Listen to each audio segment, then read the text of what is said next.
Good morning from Shirahama Beach here in Wakayama. This is day 3 of the Asia Oceanic Beach Ultimate Championship. My name is Jonathan Santos and thank you for joining in. This is going to be an exciting match between the Australian mixed team Mud Crabs, and they are going to be going against the Guam team. And they will start on the defense here. Guam will have a chance to start on O.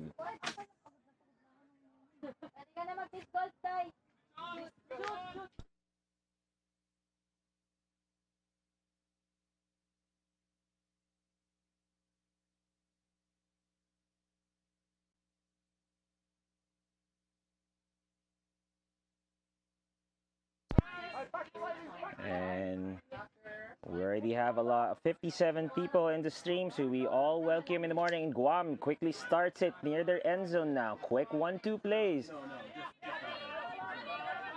And stall count is rising. It's going to be difficult for her to make a play, and that forces the turnover. Australia Mud Crabs has a chance to take break on the first point. Is looking downfield. Passes to number 3. Oh, great pass to number 24. Oh, and he sends it to the end zone. Chua for the first score.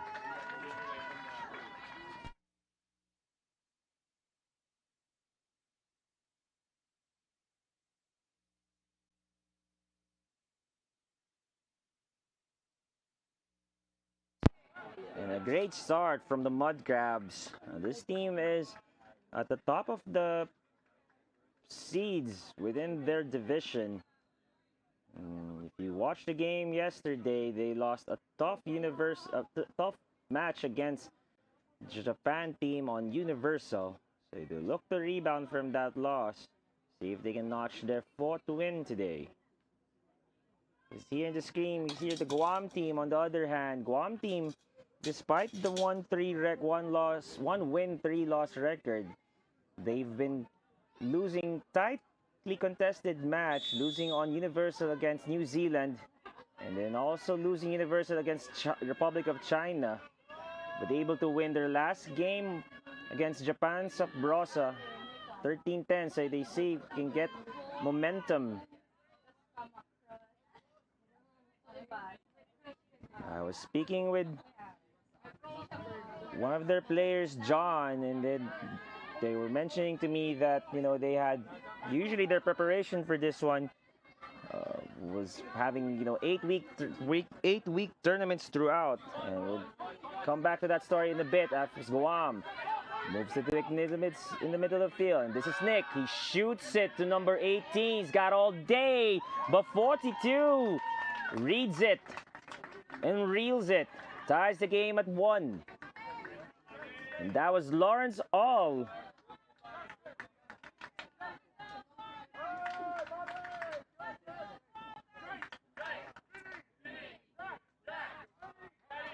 And as I was mentioning, I spoke with John earlier, and says they had 3 days a week tournaments, 2 days on 3 days week training rather. 2 days on turf or grass, and they have 1 field on the beach. They would usually have 8 weeks tournaments throughout the year. So probably that helped them prepare for this tournament. And also I was speaking with Coach Nick, or Captain Nick rather, and said the big challenge adjusting was the field conditions, because coming into Shirahama, they knew that the sand here was a little bit deeper than they're used to back home. So it was really about adjusting on the field conditions. And I spoke with them about defense in terms of what strategy they need to pull out if they want to get a win from Mud Crabs. He said that it's really about limiting the big plays from Australia. They know that Australia loves to huck it to their, say, taller players in the roster. You see if they can limit that, and then once they force a turnover, play that short plays or short in and out games. And here, Australia, and this is House, gives it to 63, and he's able to get it. Jack Gray gives Australia their 2nd point.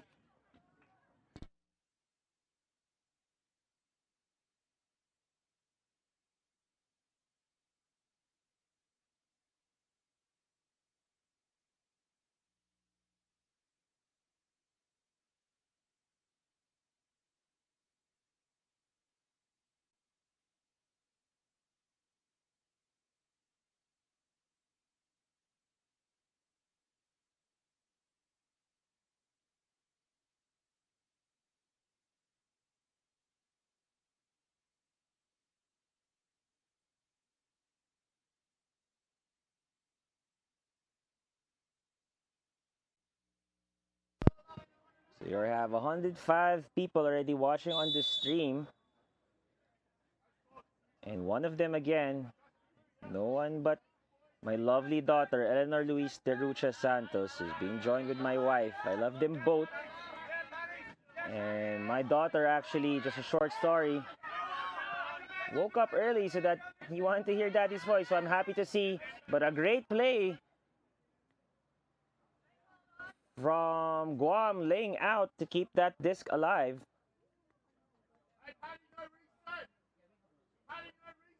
Great layout from Guam. I think that was Austin able to reel it in. He's looking for a dump option. Lockout is rising, but able to swing it to his teammate. Oh, great layout bid from Australia. Great defensive bid by Patrick Christie. Again, Australia, another chance for break.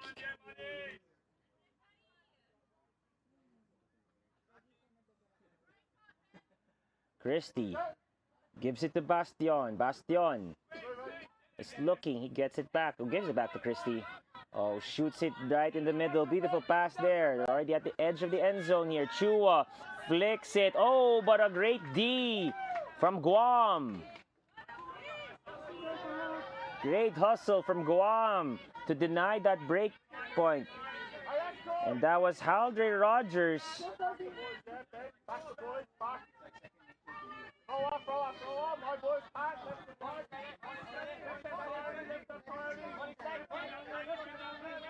Guam here. Oh, and he quickly sends it to Alfredo. All day. Does he get it? Oh, just bounces off his palms. It looked good from here. Thought he was able to reel it in, but just bounces off his hands. Or hand, rather. As we look at the replay of that beautiful put. Oh, just game of inches, and you can see the disappointment from him. Unable to reel it in. Would have been a good point for Guam as far as how it can help them mentally. The Mud Crabs again, a chance to break.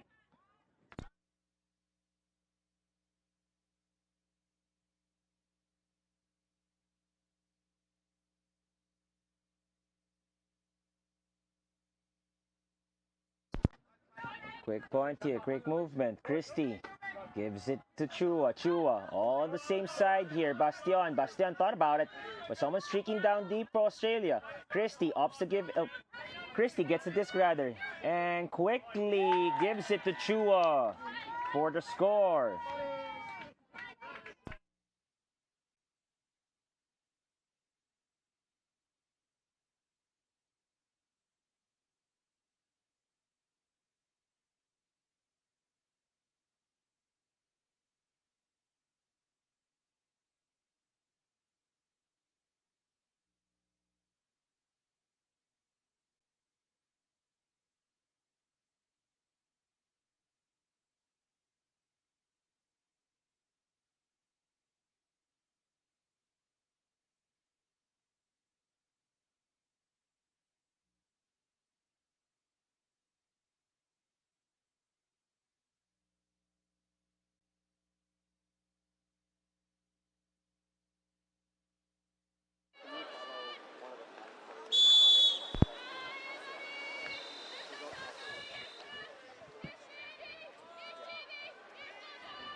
And Mud Crabs will start pull again. See if they can get a break out of from their defense line. And it's Lawrence. Gives it. Oh, Lawrence is streaking deep, but great defense from Mud Crabs here. Forces to give it to Rogers. Rogers looking to Lawrence. Oh, it looks like bobbled through his hands, and another turnover forced by the Mud Crabs. And that's Mandy, rather. Mandy, oh, some miscommunication there. It looks like Australia wasn't looking for it, but Lawrence quickly sends it.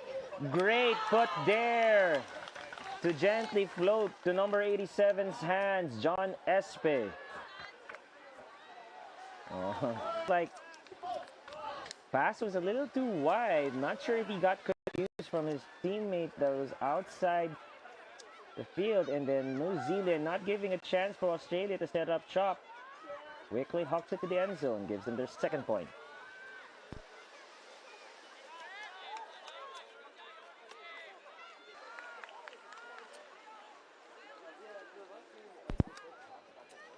And we're just going to see, it looks like, just looking from the roster of Guam, players are going to look out for, especially that last player that threw it to Espe, Lawrence All, one of their leading assist makers with 11 assists in this tournament and 5 goals. And John Espe actually is their top scorer who has 10 goals already in this tournament. So it looks like those two players already has built the right amount of connection. He stays here in the D-line. Mud grabs. Oh, quick movement here. If that's not what you want, if you're Guam, Australia. Quickly to the end zone, but just too fast, too strong for Matthew. And this is Guam's chance to tie the game.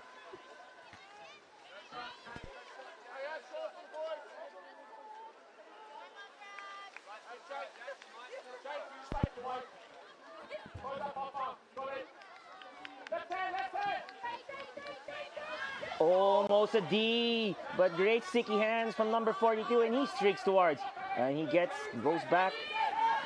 Oh, great grab from number 15. A pick was called, but play was unaffected, so it's going to stay.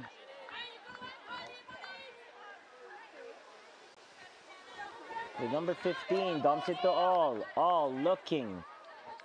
Oh, great layout D for 46, Wilson. Wilson quickly gives it to Matthew.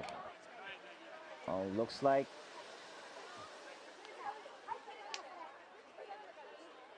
a pick was called, but play was unaffected. So Matthew will retain play here. Will be marked by Lawrence. Matthew gently goes to House for the 4th score.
Oh, great layout attempt from Australia, but Guam able to reel it in. Oh, another shot to the end zone. Oh, a good defense from Mudgrass, but looks like a foul is being called.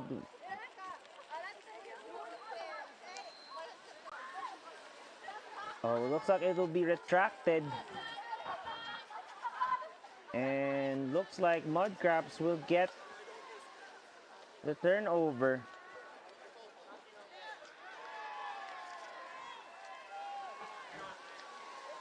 Oh, looks like there's gonna be it looks like there's gonna be explanation. We're gonna look at the replay just to quickly see the action here.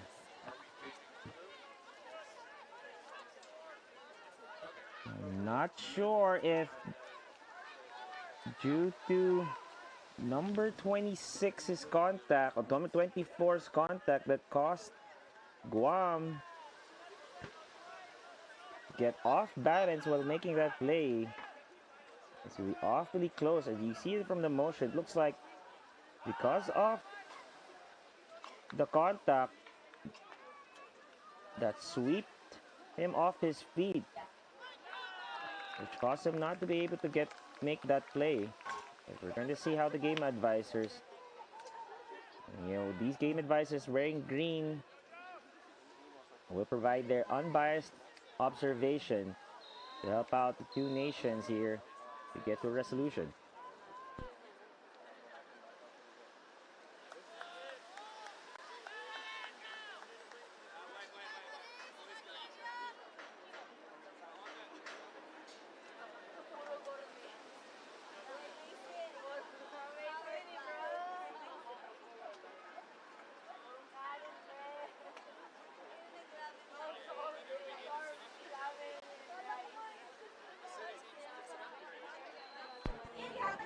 So it looks like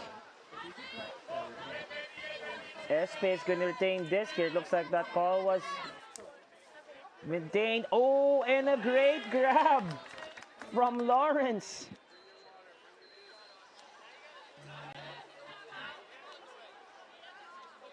Or rather, that was from Alfredo.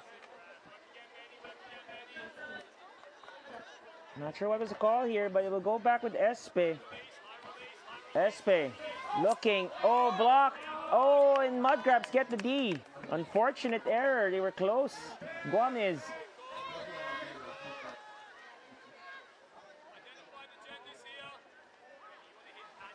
Great red zone defense from the Mud Crabs.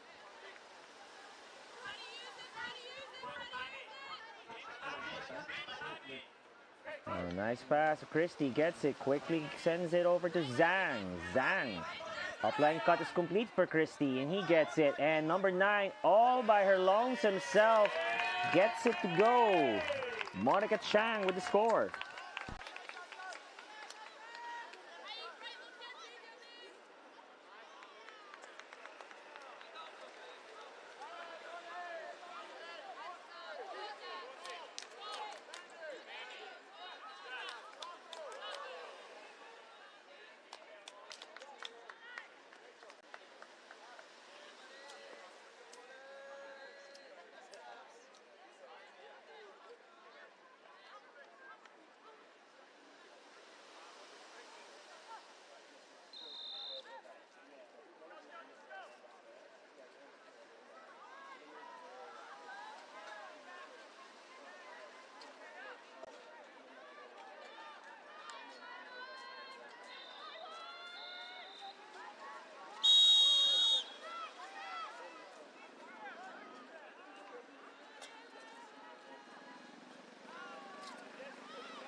Here Guam trying to decrease the deficit.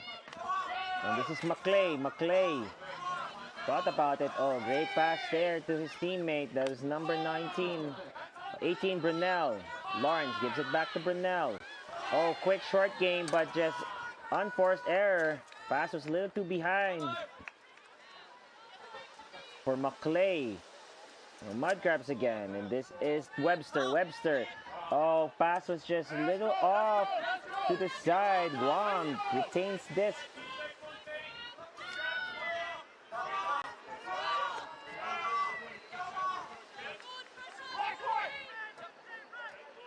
Oh, great bid from Australia, but Guam able to retain it. Lawrence is now shooting deep, but great defense from Australia. Gives it to number 18, Brunel. Guam's got an excellent short game to pair with one of their long games here. Oh, just great defense from Mud Crabs to force that turnover.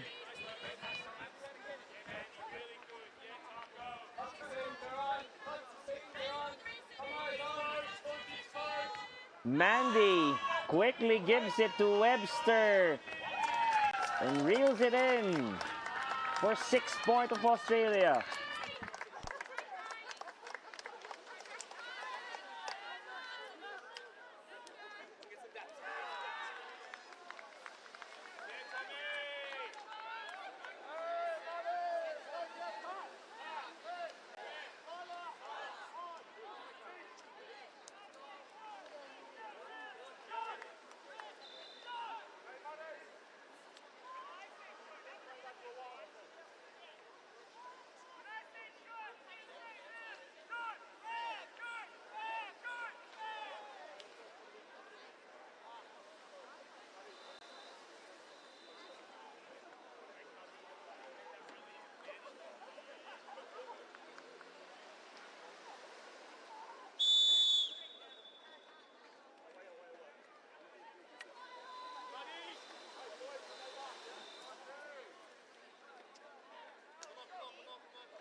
Guam, and if it's your first time watching the games, what you're hearing from the sideline from Australia is the number of passes. Oh, great leaping catch from Guam. Rogers keeping that alive. That's Kinata. Oh, layout D is connected. Relentless defense from Australia despite leading big. Their defense is unrelenting. Christie gives it to Bastion. Ben gently gives it to number 9, Chang, for the 7-point, and that is half as far as point gap goes.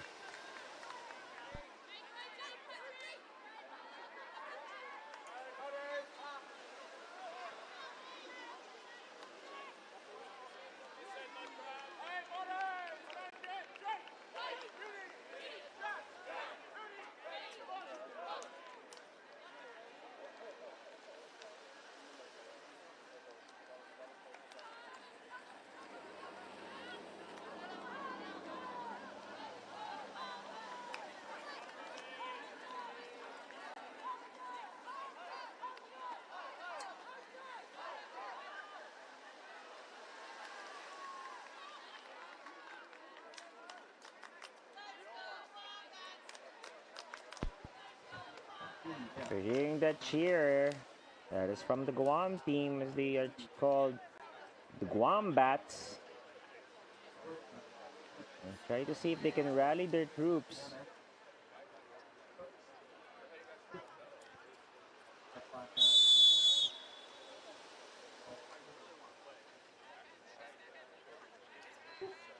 And I can definitely agree with some of the players here on the sideline, getting shade as weather in the early morning is hotter than usual. And I can see a bunch of players here on the shade, and I couldn't agree more. It is hotter. And definitely shade is our friend right now. No wind. No wind indeed, that is correct.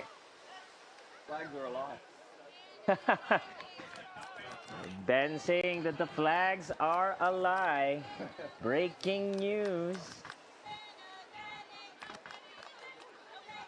And here, number 35, Betty Tan. Oh, great movement, hander movements here. 69 quickly goes the upline cut.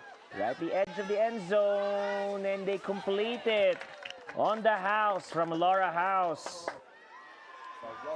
Her 15th point in this tournament, leading scorer for Australia. She had an excellent game from yesterday's tough universal point loss against Japan, but you can see that she is the driving force of the Mud Crabs throughout this tournament.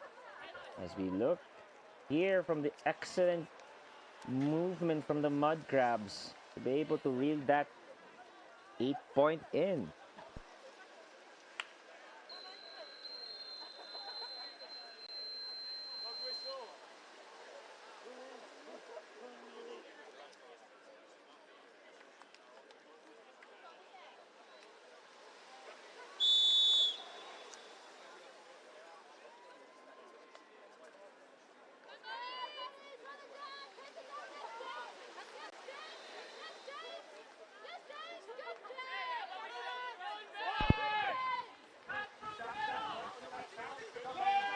Pass to Espe. Espe sends it to Alfredo, but off his hands. Just an inch too farther than he hoped for. And that so far, Guam's game plan is that not to let Mudcrabs settle in their defense, trying to utilize their long games.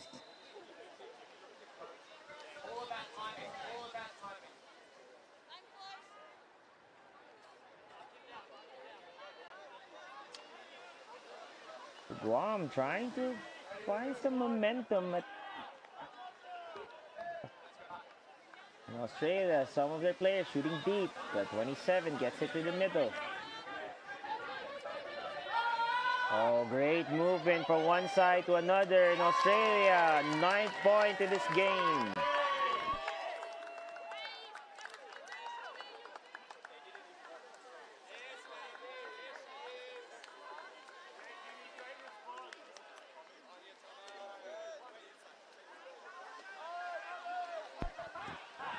See, look at the replay of the excellent and quick movement from the mud crabs.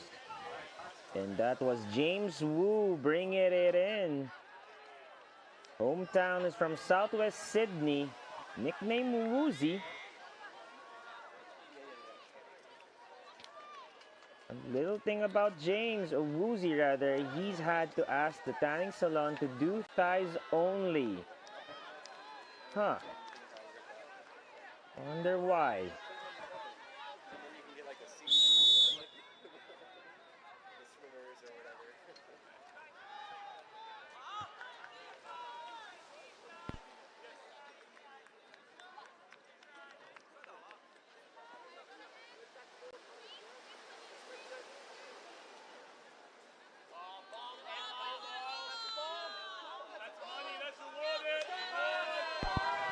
Great pull, forces Guam to work it all over at the end of their end zone.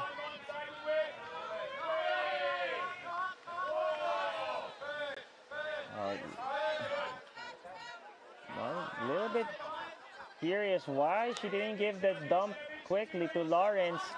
Stall count may be rising here. He needs to send it, but Lawrence.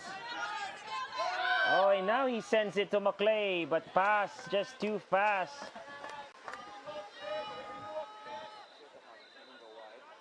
Again, that's just Mud Crab's defense dictating the pace, forcing Guam to make those uncharacteristic passes.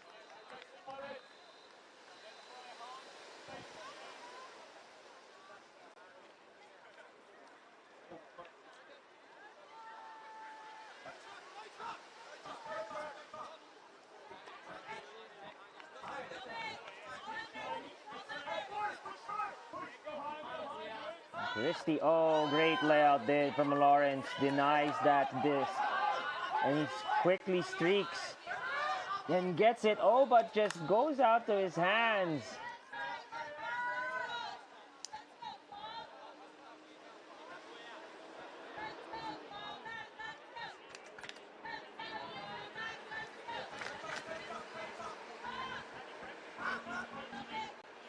Chua up to dumps it back to his teammate. Quick 1-2 there.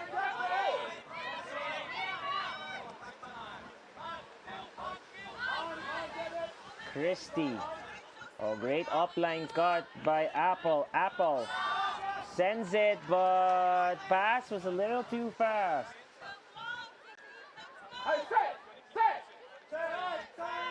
You can hear the Guam sideline asking their fellow Guam bats to dig deep, dig deep.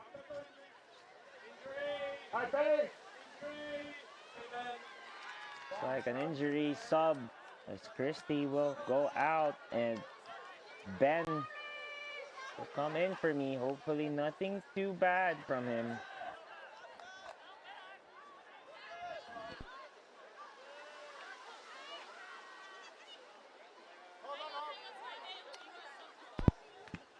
It looks like, speaking with Christie there, looks like he is A-okay. Hopefully nothing major. I believe the heat has now become a factor for these players. May cause some. Here Lawrence looking. Losing some options here. Gets it back quickly. Great movement. Lawrence just really trucking the defense offense here. Oh, great grab from number 14, Rogers. Oh, and Go just bounces off her chest. And that's thanks to the Australians' defense not giving up at the last second.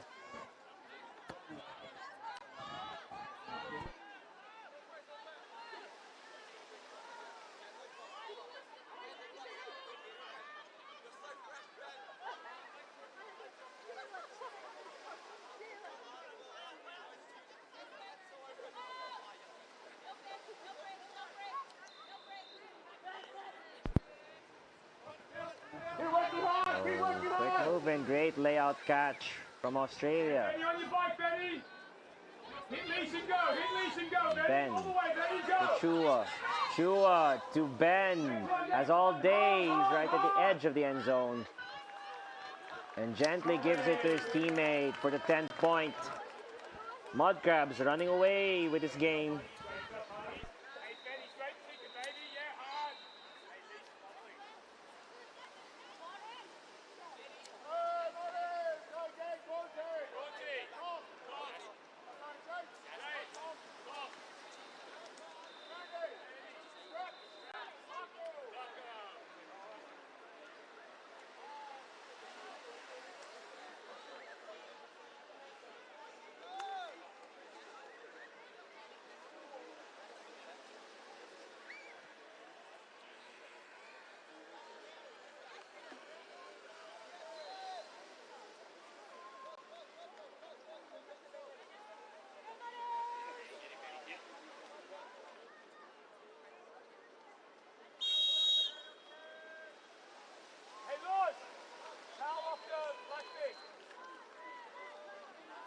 On the decibels.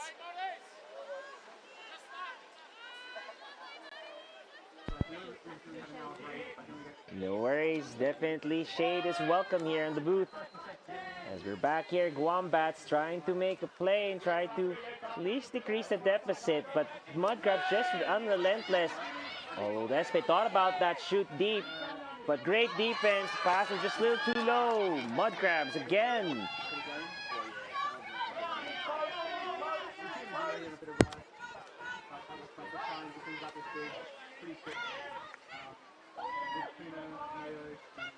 And Mud Crabs with the 11 point.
Guam, oh, sorry, miss or turnover from Guam Bats, Australia.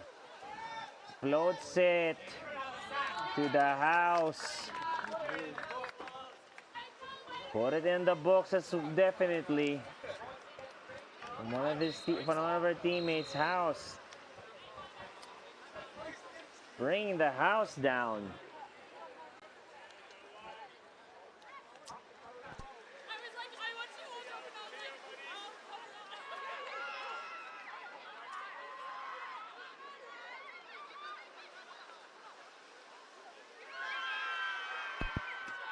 And a strong showing from the Mud Crabs after that match yesterday with Japan. So I'm looking to see if they can now finally put the nail in the coffin. Not without saying how Guam Bats are fiercely battling out. They had a few good plays early on. Had great movement, but just Mud Crabs a little bit too much for them. But again, it's still an early. Guam team has 2 games left after this one. They'll be going against later to Chinese Taipei and Japan Kuru. See if they can round it out and finish off the tournament round robin games strong. So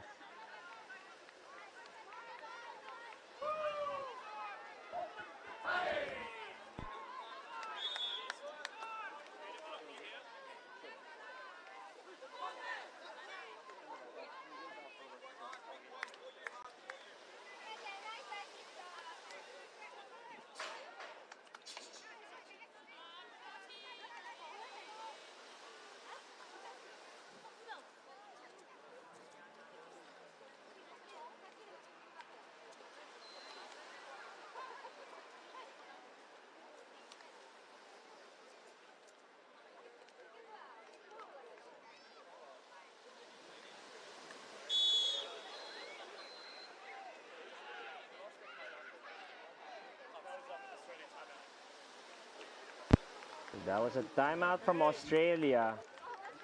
Probably providing from final notes in terms of how they can be able to generate the turnover and finish it off. It definitely helped them to give them extra amount of time to rest. But Guam trying to get something. See Lawrence from Guam shooting deep. Will he have enough speed for this play? And he does. And he gets it. Lawrence with the score. The patented Guam Bats game.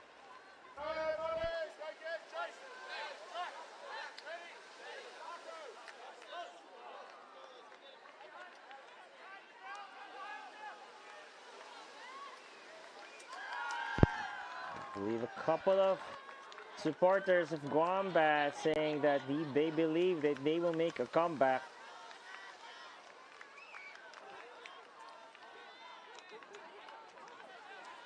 And we'd love to see that from supporters from both nations, really rooting for their teams, rooting for the best, as they definitely are proud, loud and proud for their country, representing them here in Asia Oceanic Beach Ultimate Championships. And so far throughout the week, we've seen nothing but the best of what Asia Oceanic can offer as far as Beach Ultimate is concerned.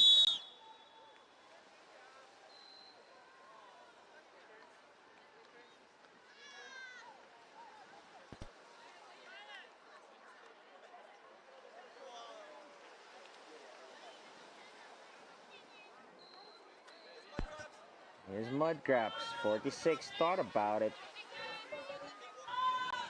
Well, someone's cheek, two players taking deep here.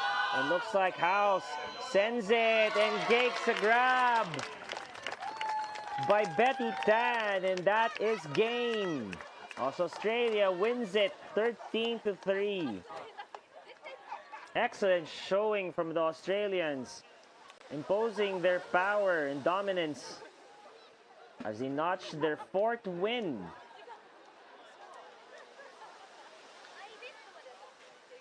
And a great game from Guam Bats. Guam, you've seen that they're able to get a couple of plays in. You've seen Lawrence there, Espe and Maclay, to name a few, trying their best to rally their troops from Guam, but just too much from the Mudcraps as they seal this game and take an early stop or break as they prepare for the next few games. And this is a great start for here, live from Shirahama Beach. We'll be right back for the second game.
And we are back here live from Shirahama Beach for the second game and on field 4 on this showcase field, and it will be between People's Republic of China, Shirahama Mulan, and the Philippines women's Beanies, and they start an quick movement so far.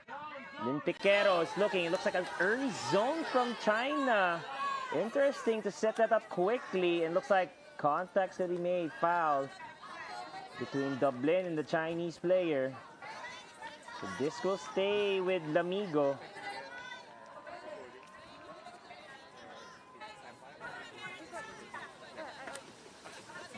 Chua to Dublin. Dublin's looking, gives it back to Chua. Up to Lin Piquero here. Piquero, just zigs too fast for her teammate. And Shirahama Mulan with an early break opportunity. Shirahama Mulan has been experiencing some progress, but on their last game against Japan, Darumasan, lost to a low-scoring game by 3 points. So they look to see if they can build some momentum on this game. And it's going to be very tough as they're up against the top-seeded Filipinas Beanies. And here, high pass is caught by number 27, Yao. Yao looking. Pass is just too fast, and the block by Chua from Beanies there. And it's going to be a same zone defense from the Chinese team.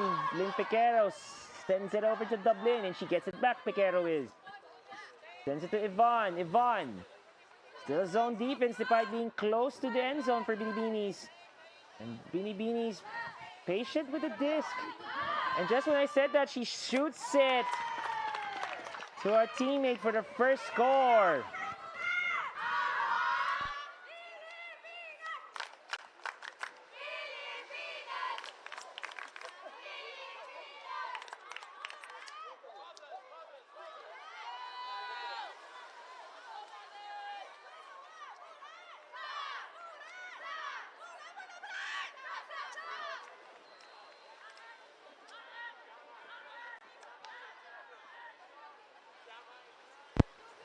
It's a great test from the Beanies against a zone defense early in this game. So we're going to see. Look out if Shirahama Mulan will keep that. If we look at the beautiful weather here in Shirahama Beach, we do have a lovely surf patrol there, making sure that everyone's safe, not just from the players, but of course from the public. And Beanies off with the pole. And it will be forced away from the ocean, so get a chance here from the Republic of China with their offense. It's number 91, Huang. Upline cut is 2. Won't be complete. 33 try to make a layout. Jang. Here, Cortez to Ambida. Pass is just a little too high from Ambida. The second unforced error from Beanies. It's 97, Zhou. Gives it back to Jang. Jang shoots it to her teammates. Got a lot of air. Able to get at the edge. Not yet done for the Chinese. Great streaking defense from the Beanies to force that error, and that looks like Romea Santos not giving up on the play. That's going to be disheartening for People's Republic of China as they were close to their red zone. Great red zone defense from the Beanies. Cortez to Santos. Santos takes that swing, opts to give it to her teammate Diputado. Cortez again, zone defense again, but Cortez shoots it to Trinidad and just sails out of bounds. And that's what you want from your zone defense if you're Shirahama. Forcing those difficult passes, trying to break that zone. You can see from the flags the winds are starting to pick up as the day progresses. Again, Republic of China. Another chance, but he's not with the Beanies cheering from the sideline. We have 230 people watching in the stream.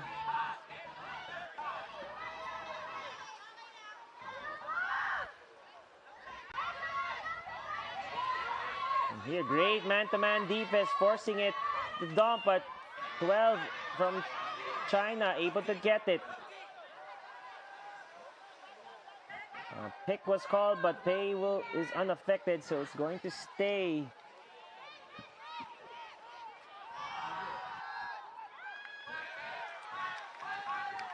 Here he goes. You can see a flat mark from Irish.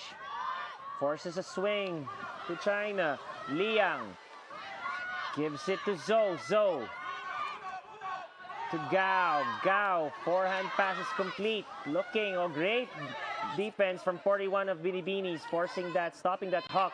But Gao, Chinese, quick with their play here.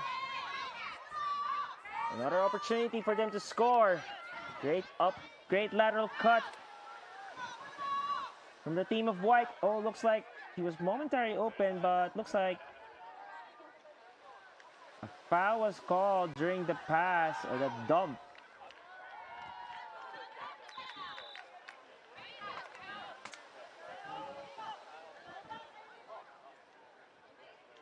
This will stay with Shanshan Jiang.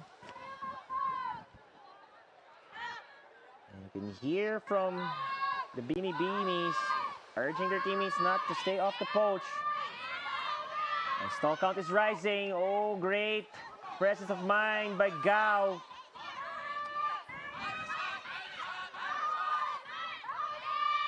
Oh, but not still there. And the dump is complete to the push pass. And Shirahama Mulan ties this game.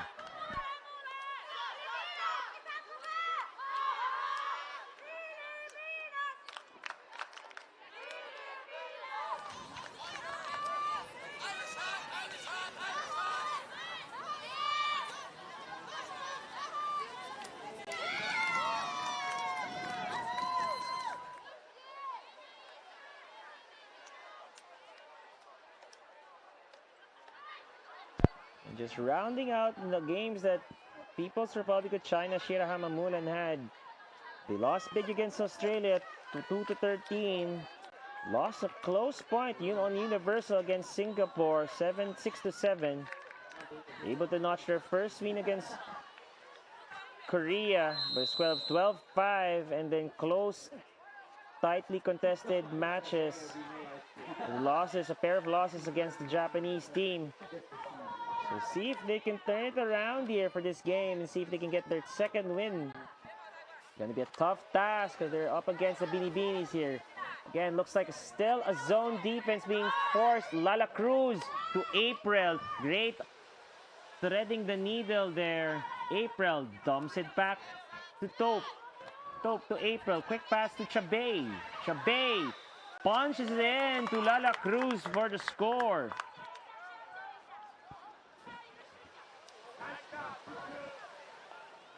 Great response yet again from Beanies against People's Republic of China's zone defense. If you're the team in white, you want to think twice now if you want to keep that zone defense. But I think it's still early to say. If I'm the team on white, I'd still try to put the pressure on Beanies to make the tougher throws.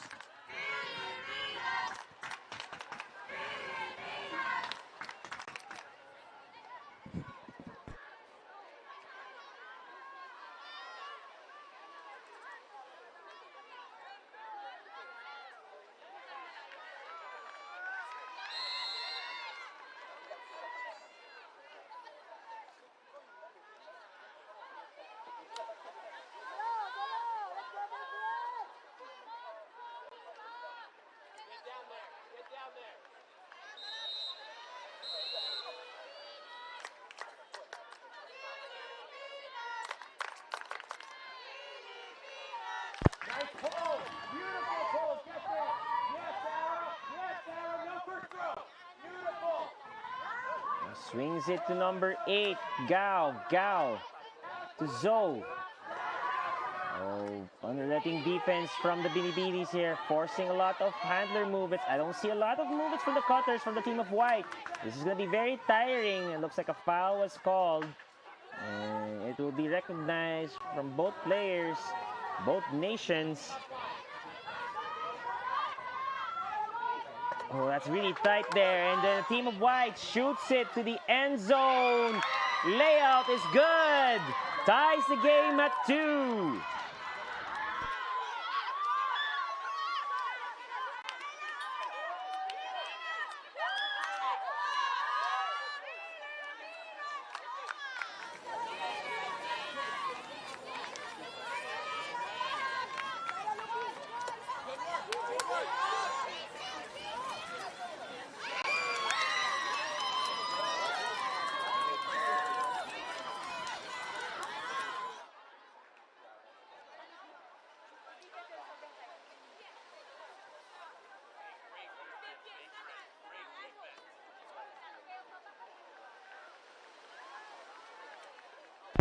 And that's going to be huge for Shirahama Mulan. Being able to respond from the hard-nosed defense from Binibinis, but at some point in time, that's going to be extremely tiring for the handlers of Shirahama. To keep that pace for the handlers who expect to see if the handlers can continue to make plays for the team in white. And that ball will sail out of bounds. Binibinis will start on the brick mark rather.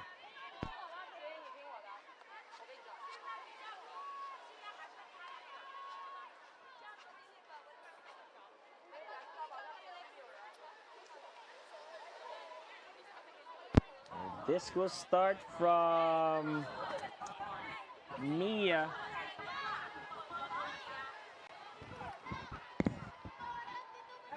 Dublin looks to send it over to her teammate, Piquero. Piquero seeing someone going deep, but opts to give it back. It looks like another zone defense here, but Dublin quickly destroys that in a quick point from the Binibinis. Reeled in by Jane Vasquez.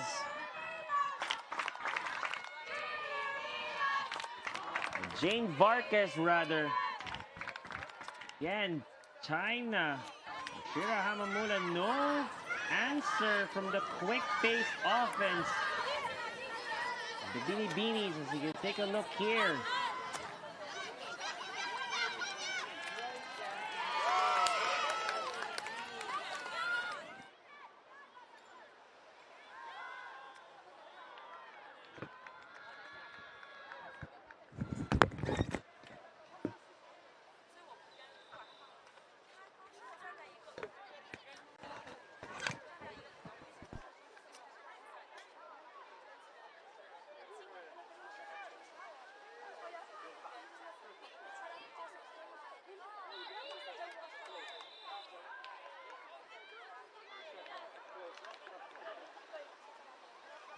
Couple of things to take note from these Binibinis team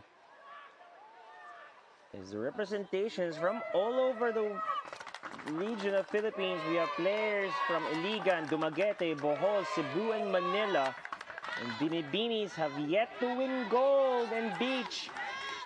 So this is going to be their loss record. China, oh, great grab to keep that disc alive from the team on white. China giving their own fast-paced offense so far. And just what I'm saying, cutters are having a hard time getting open, forcing them to go down the line, the same path with the handlers. And see if this is going to play in the hands of Binibinis. If that's going to force China to tire out early in this game. We have a long game. It's a 45-minute time cap. And China, it looks like a foul is called with the stand signals. And hearing the sideline for BDBs, no rounds. Oh, great forward pass here. Number 12, Liang's got it here at the side. And shoots it and gets the score.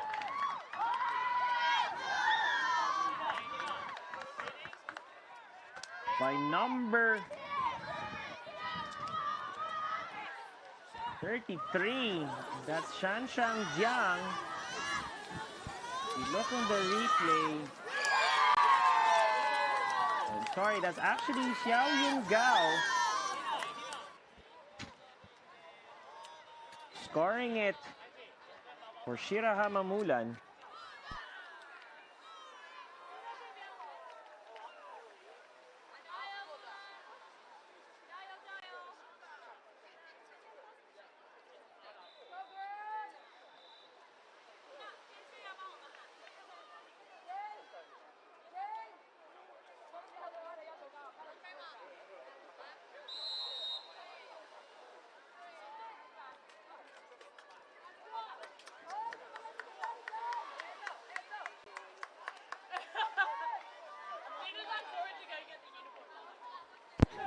Looks like China will switch back to man. So different look here. Almost a turnover, but Taipei able. Oh, almost another. April quickly shoots it to number 1.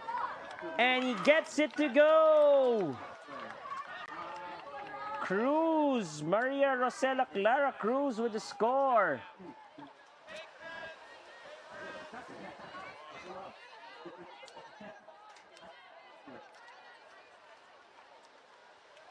And Bini's offense has all the answers so far against China's defense.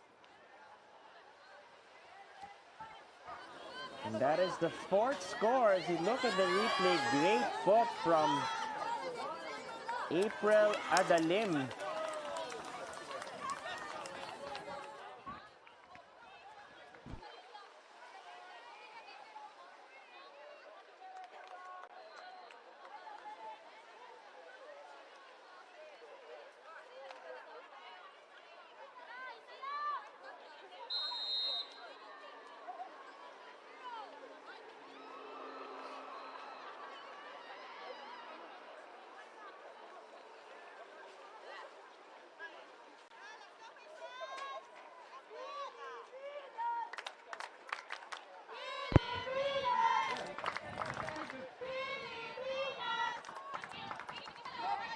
China.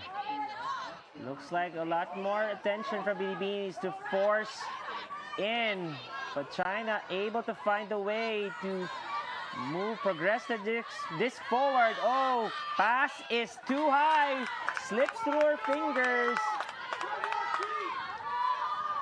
And this is a chance for Binibinis to go up 2.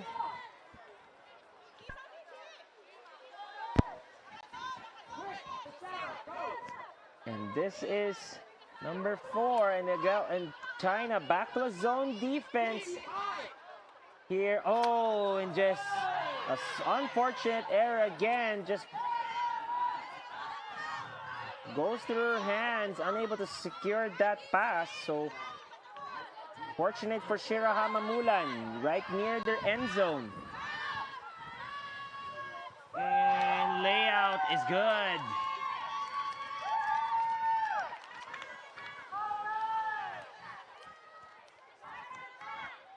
That was Gao again for a 2nd score in this tournament, in this game rather.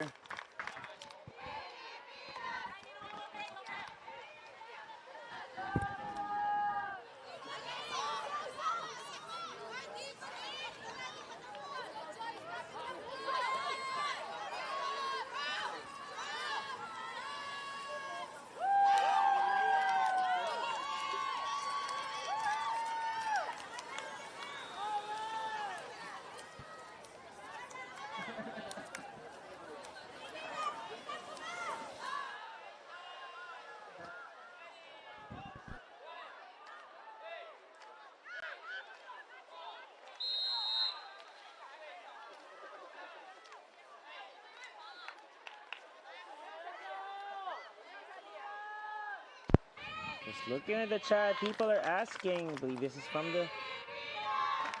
So all of the live streams will only happen here on Field 4, the showcase field here in Shirahama Beach. So anything, if you go through the website and see all the games on Field 4, those are the games that's going to be streamed live here on the YouTube channel from the World Flying Disc Federation.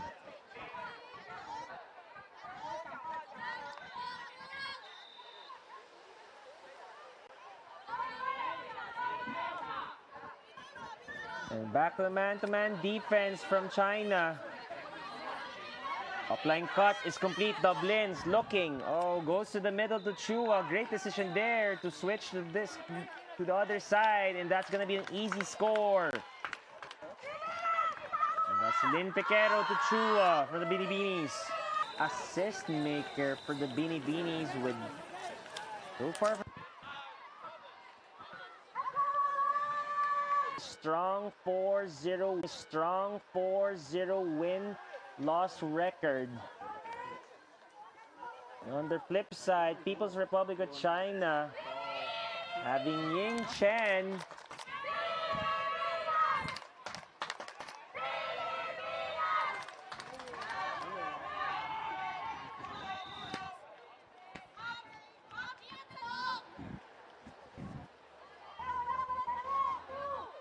and here Shirahama Mulan again with a great response from so far from 97 Zoe. Here, a great response from Gao, keeping that disc alive.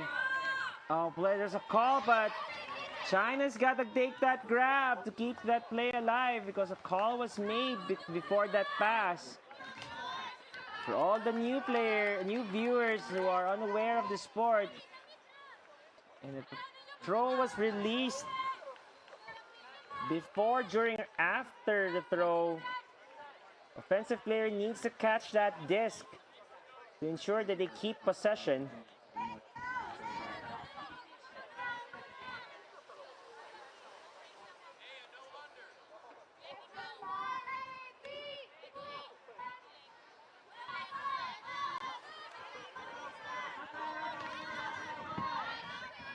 Another pick call and just athletic plays from Shirahama Mulan.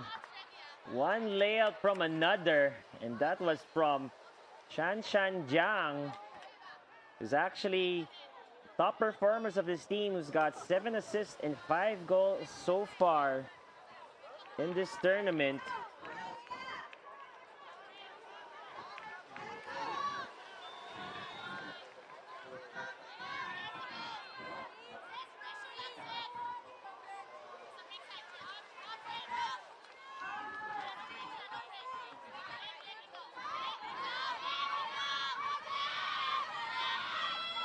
Here goes China, shoots it to the end zone, and a D, and it's denied.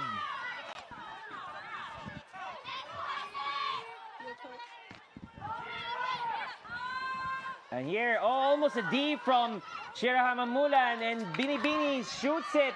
Cortez alone for the 6th score.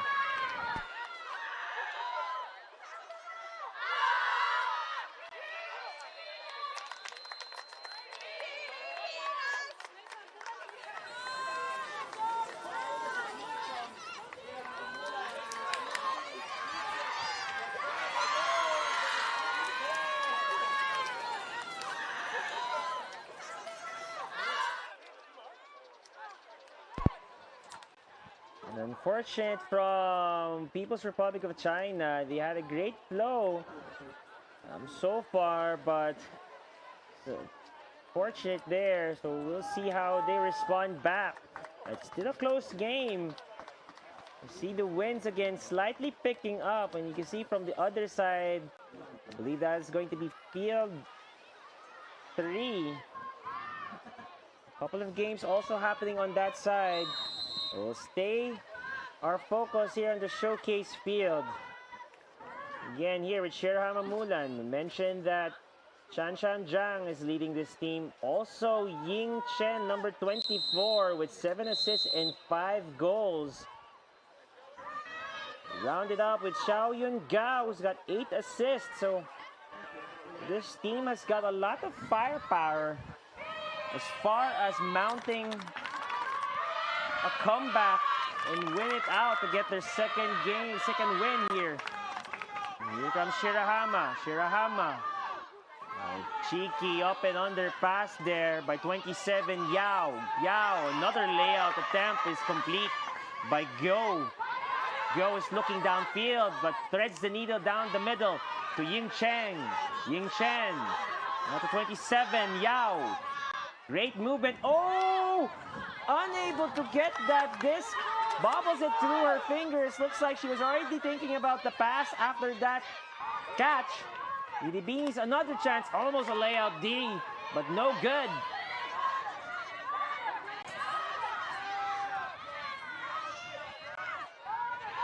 18, Reroma opts to dump it back to Martin. And that brings us to half as Binibini scored her 7th point.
Here, let's see if Shirahama Mulan, see if they can get their 5th point.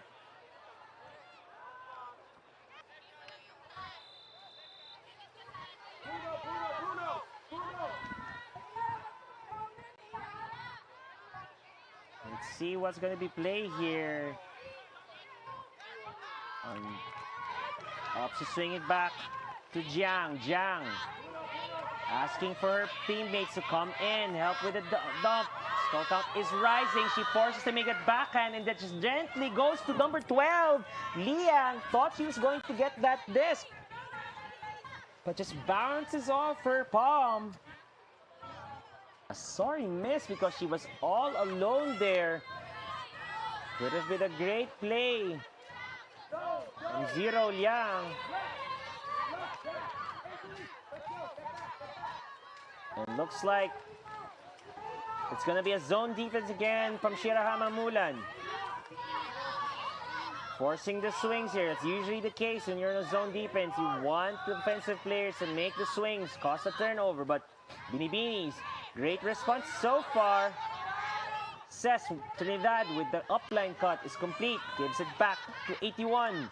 Ambida trap on the sideline. That's the place where you want to be if you're China, to trap the players on the sideline. But great response. Irish near her end zone.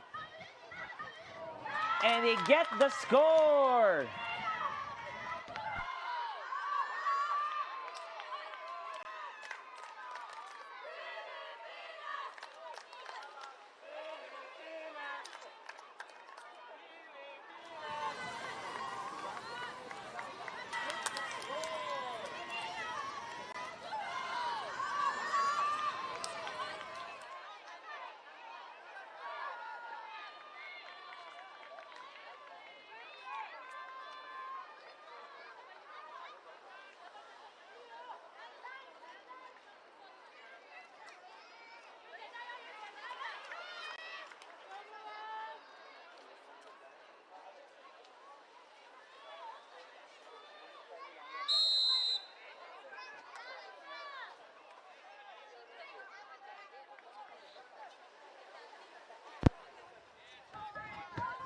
And China in a bit of a hole here, trying to dig themselves out of this 4-point deficit. But I'm sure they have enough people within the team to mount this incredible comeback if it can happen. Oh, thread the needle, 47 again. Hailun Wang unable to reel it in. And this is April, quickly to the end zone, but a great layout D from Yao to deny Binibini's 9th point, and they have a chance here. Sends it over to Xiaomeng Li. Oh, and that's zero, a sorry turnover again. Oh, almost a layout D from China. April, great patience from her to Chabay to Tope. Tope is at the edge of the end zone here. Oh, great poach defense from China, forcing Binibinis to dump it back. April, and will send it to her teammate for the score.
As you can see here, Republic of China trying to storm a comeback.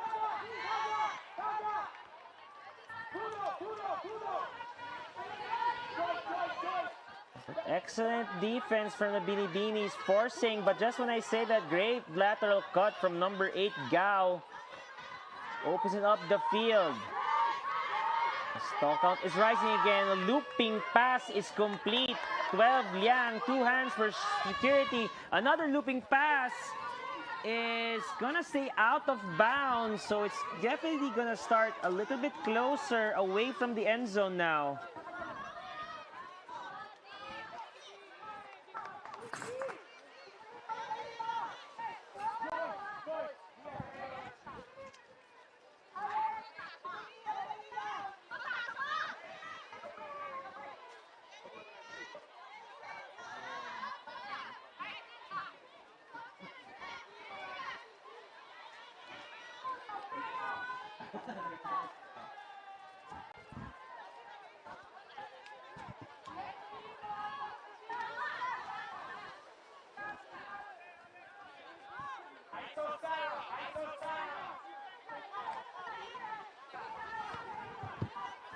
Here we go.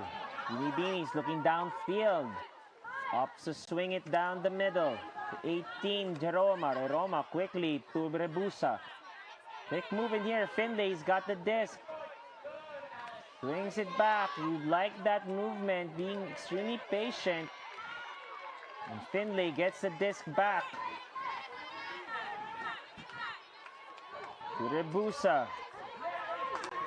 This is HG, Villarerin. Number 4, Galliano. Trap on the sideline here. It's be a tight pass and turnover.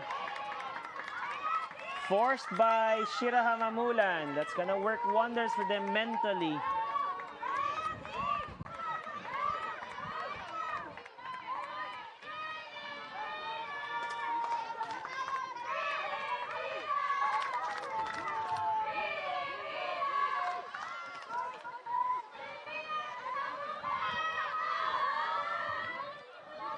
They're gonna start here on the sideline. We see a vertical stack from Shirahama Mulan.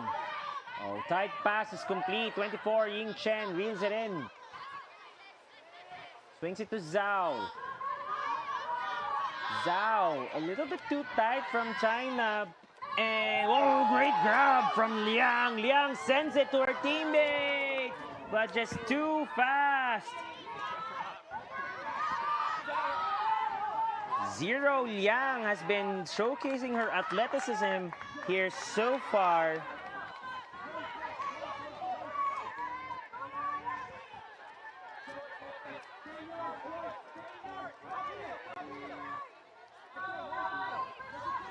It's going to be a zone defense. China switching back to that zone defense. And they're calling a double team here. At least you have to be 3 meters farther than against the offensive player with the disc. And here we go, switch. Looks like a timeout, strategic timeout from Binibinis to rally their troops and talk strategy.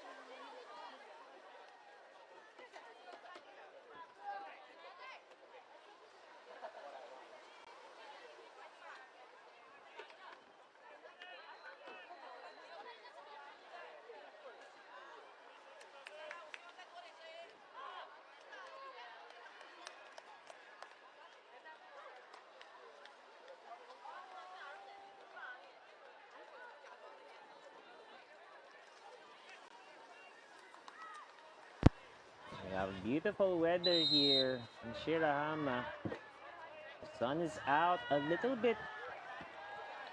I said early in the stream, in the first game, it's a little bit hotter in the start of the day, around 9 in the morning. But now, it's around 10, 30 minutes past 10, and getting a little bit chilly wind. So that's good.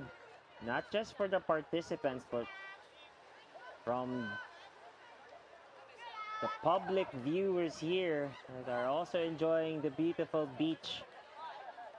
And the beautiful beach ultimate games from Shirahama.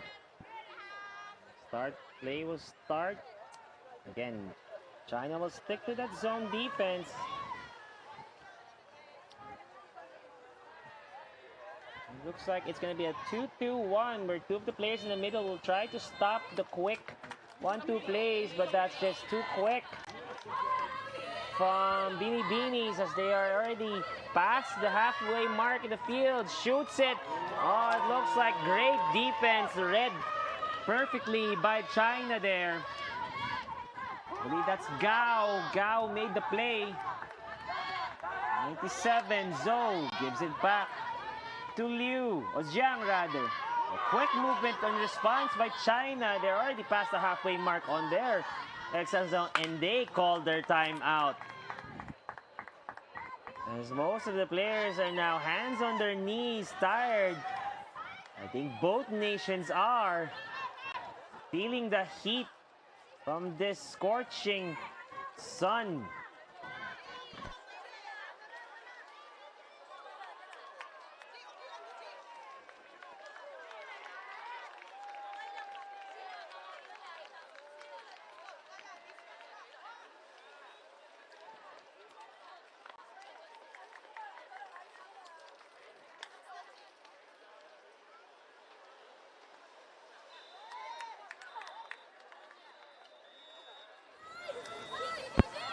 Few games, if you look at the replay, that amazing block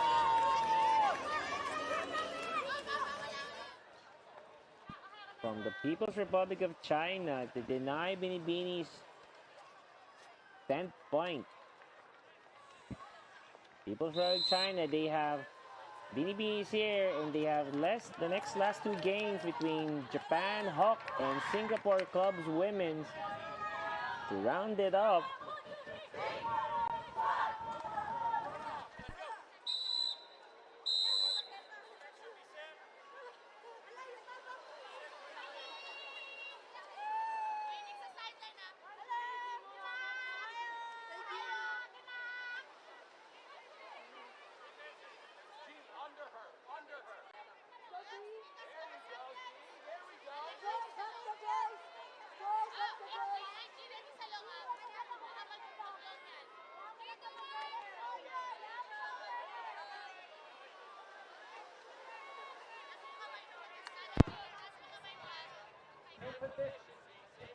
This is gonna be a tight vertical stack from China. Interesting to see. Oh, great presence of mind from number 12. Oh, pass a little too low from China. Binibinis not giving them space or time to set up shop as far as defense goes. Gabusa to Galliano. Galliano sends it to Finlay. Finlay urging her teammates to make a cut. She's going to be trapped on the sideline. You don't want to be there. And that's why she opposite dumps it back to Finlay. Finlay, same side to Rebusa. Rebusa sends it back to Finlay. Finlay at the edge of the end zone for Binibinis. This is 88. Villarin punches it through.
They're forcing Ocean from hearing from Coach Tucker. Oh, another sorry turnover, but that was a defense that bid by Santos to disrupt China's offense quickly.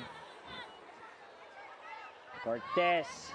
Oh, diving catch is complete. Gets it back, Cortez does. Cortez looks. Oh, cheeky inside pass to number 1, Cruz. Oh, that's actually Trinidad. Cortez pointing to the open side, and she gives it a go! Cash money!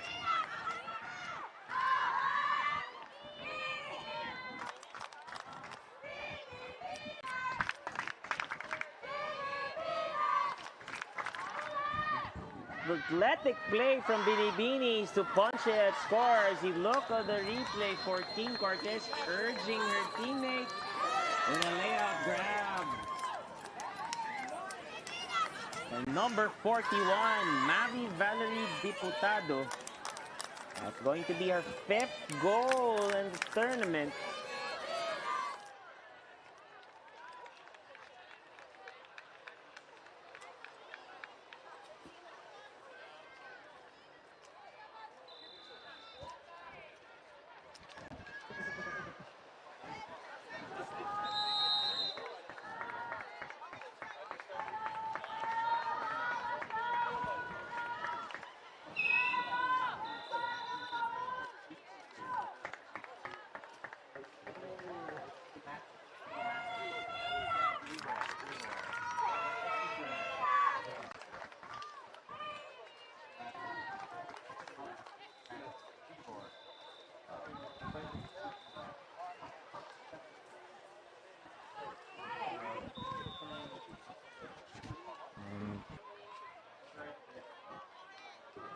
Oh, it looks like a man-to-man defense for Binibinis. 97 Zoe. Zoe gets it. Hands. Oh, almost a D, but Lynn Piquero able to keep it. Oh, pass goes too high. And sails out of bounds. Another unforced error. China, a chance to get their 5th point.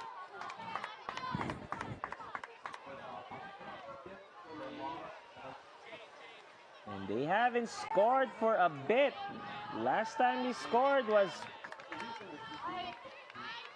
from the first half. So this is going to be their first score on the second half. See if they can reel it in. Offline cut is complete. That's 33 Jiang. Jiang looking.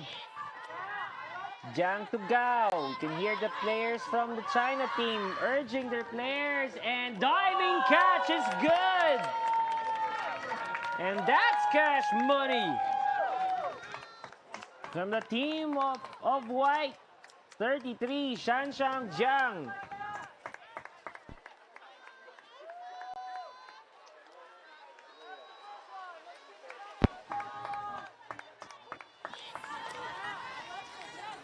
And that's going to be Jiang's 7th point in this tournament. Officially the leading scorer for Shirahama Mulan's team.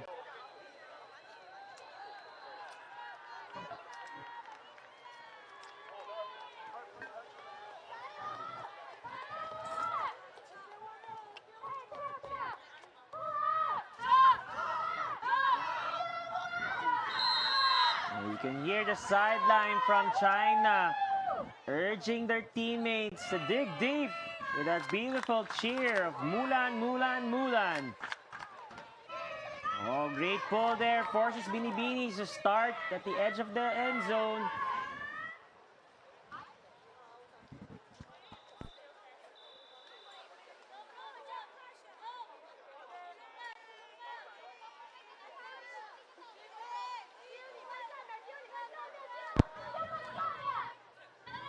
Oh, April sends it to Lada Cruz. Bang!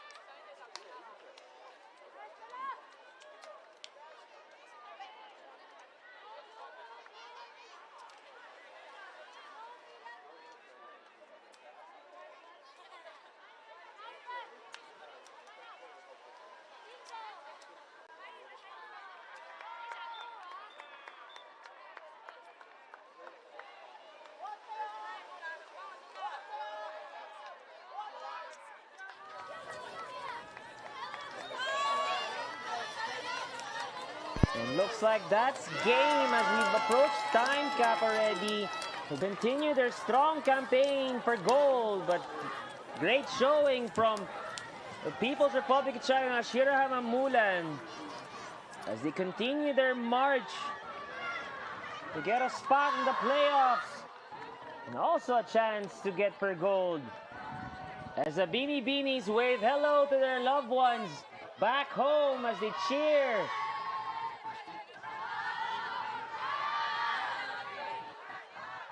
And a courteous bow from the athletes of blue.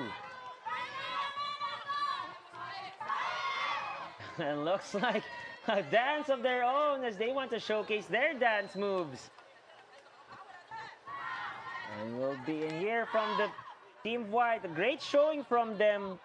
They were able to get it close from the first half, but just unable to keep up the pace from Shirahama Mulan, but they still have high spirits as they continue their march on the rest of the games.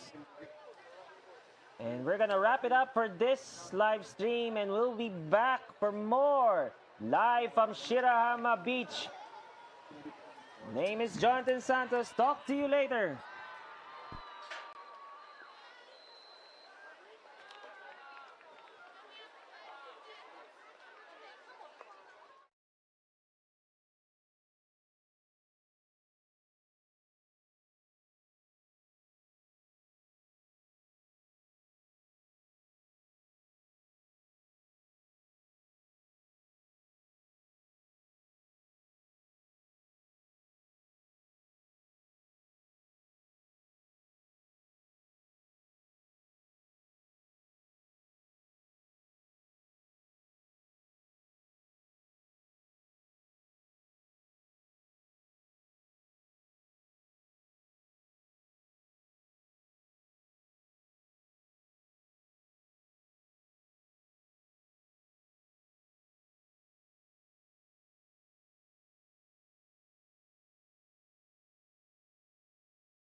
recording?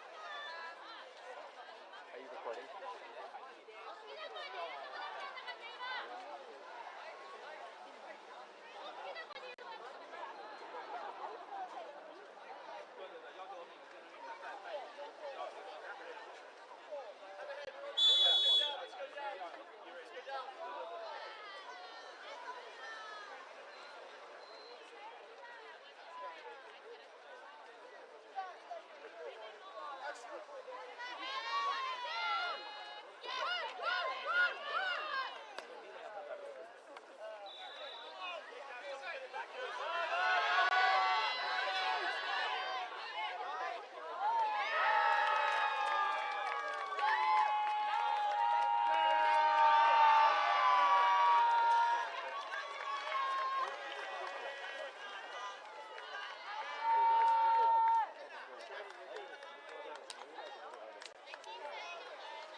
直接打我们肯定没有更便宜，是吧？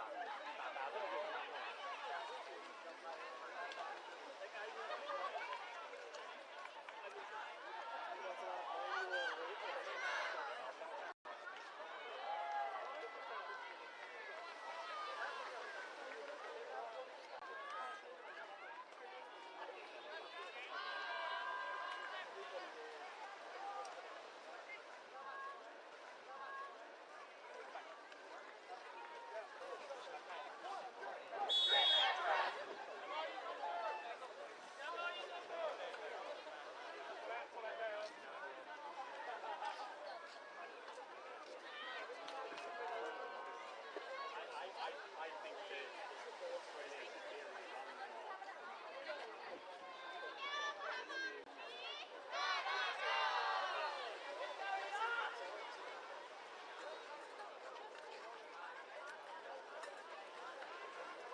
Come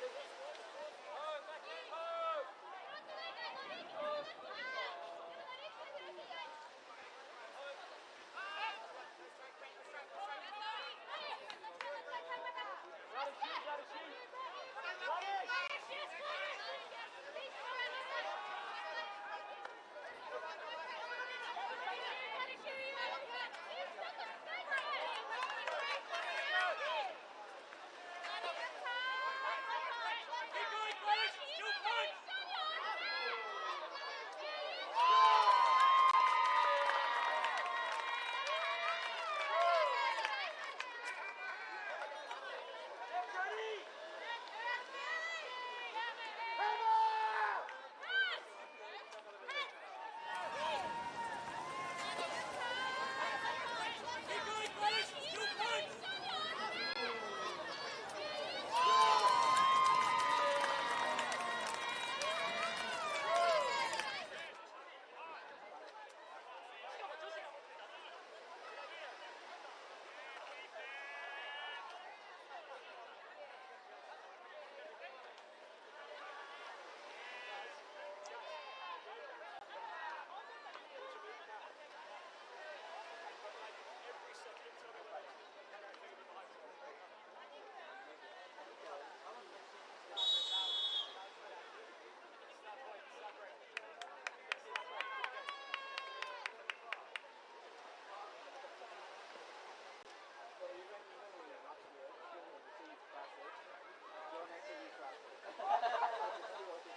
minus for points.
そっからもいけると思うんですけど。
Very good. Yep. Hello. Test mic.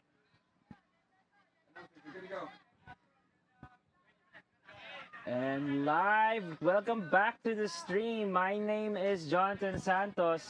Joined here by Alec Tucker. And welcome to Shirahama Beach for Day 3 of the Asia Oceanic Beach Ultimate Championships. And it's going to be a fun game here. We've got Japan Ikku, who's at the 4th seed of Pool A Mixed Division, against Malaysia, who's looking to get their first win here. It'll be exciting to see the team of white. They've used so far, you got great movement from their handlers. Japan forcing them backwards though. Japan in dark here. Great defense off the break. And a shot goes up. And there's that D. A nice layout from Japan. Early break opportunity here. And that was number 14, Nanase Kato, with a great layout D to deny Malaysia its first score. Number 98, the handler picks up. Great fill from the top of the stack. Immediately shoots it deep, but just a little short. Unable to complete that one. Malaysia gets the chance to stay on serve. And Malaysia again. This will be the play will start with number 61, Sasha Selin Lim. No, sorry, it'll be 27. The end zone, bang! An early break for Japan. And great offense off of that dead disc, cutting from the top of the stack, filling into the handler position. Ooh, almost a bobble there, but recovers, shoots it deep, secures it for the score.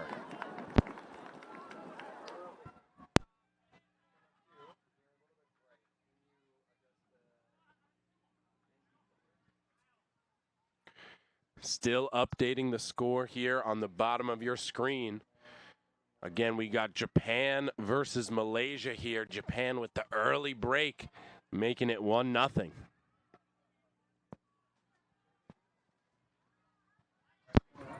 And I believe that was Masaki Noda assist to Rina Takeuchi for the score.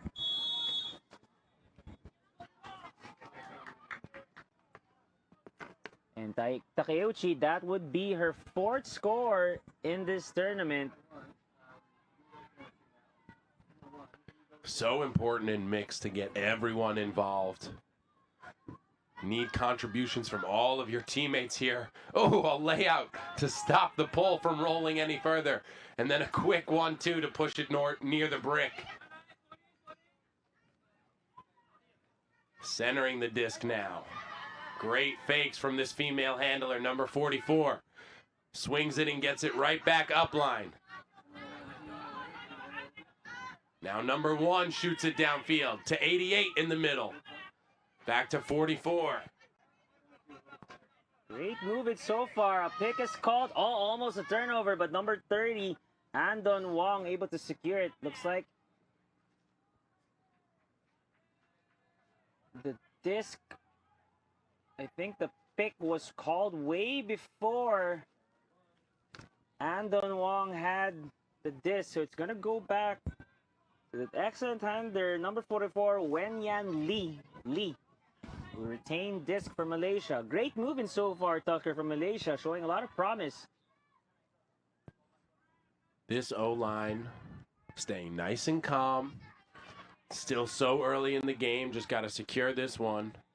Ooh, what a pass, threading the needle there by 44 to 88. The edge of the end zone for number 8. Oh, just bobbles through his fingers, unable to bring it down. 88 shy.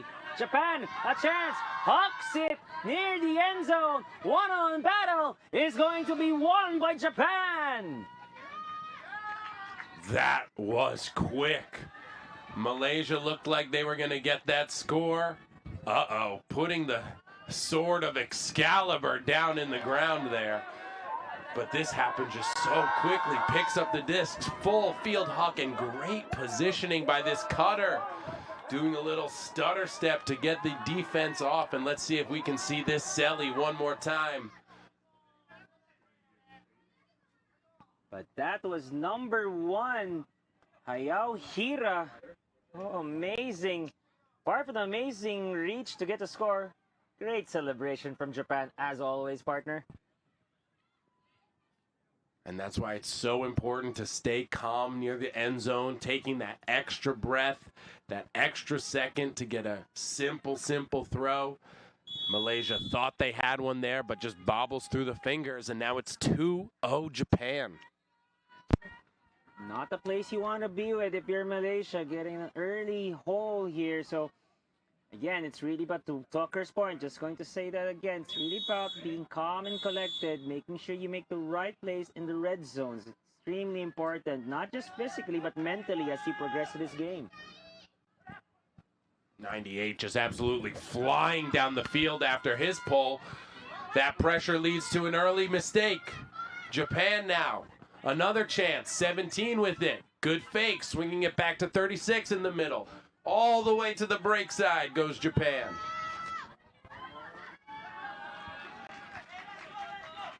A shot to the end zone, unsuccessful. I thought that was going to be a good grab. Again, expected from that side to the sideline and throwing it across the field. Japan, well known to be able to execute those plays in Malaysia. Trying to get their first point. Oh, a turnover just goes to the Japan's player's teammate. Will she get it? And she gets it to go. Layout extension complete. That is number 40, Nanasi Kato. Full extension needed. Again, just a short throw, that inside break, and a beautiful layout extension to get that one. Japan, 3 breaks in a row now. They're rolling on the defense here. Very unfortunate for Malaysia. You really want to see them at least to get the point from those. They had just unable to secure it. It looks like with the Malaysia side, as you look at your screen now, you can see the wind starting to pick up a little bit. So a lot of players or the teams here on this field need to adjust accordingly. And this Malaysia mixed team still without a victory, searching for their first win, getting encouragement and cheering from their sideline. They're getting loud, trying to hype up their teammates. Here we go, Malaysia. Off with a quick start here. Quick 1-2. No one's running deep, so it's going to be a lot of... It looks like a junk defense from Japan again. Yeah, more of like a boxy type of zone here. Let's see how Malaysia adjusts. Ooh, great break throw to number 10. Yep, goes downfield, number 8 decides to look for a dump. Oh, great tracking by Japan, forces a harder dump than usual. And number 44, Lee, working together with Mok. 44 just putting in work, really trying to dominate this point. Ooh, and a foot block from Japan, quickly picking up the disc and getting their offense working. There's a girl streaking deep. She's all alone. They're going to send it to her. Number 19, but just too far. Again, the wind playing a factor here. Earlier in the day, that disc might have just sat up in the air. But with the wind picking up, that one just did not have the right float. Oh, and she was just all alone, not a defender in sight. A bit of a rush job there from Japan.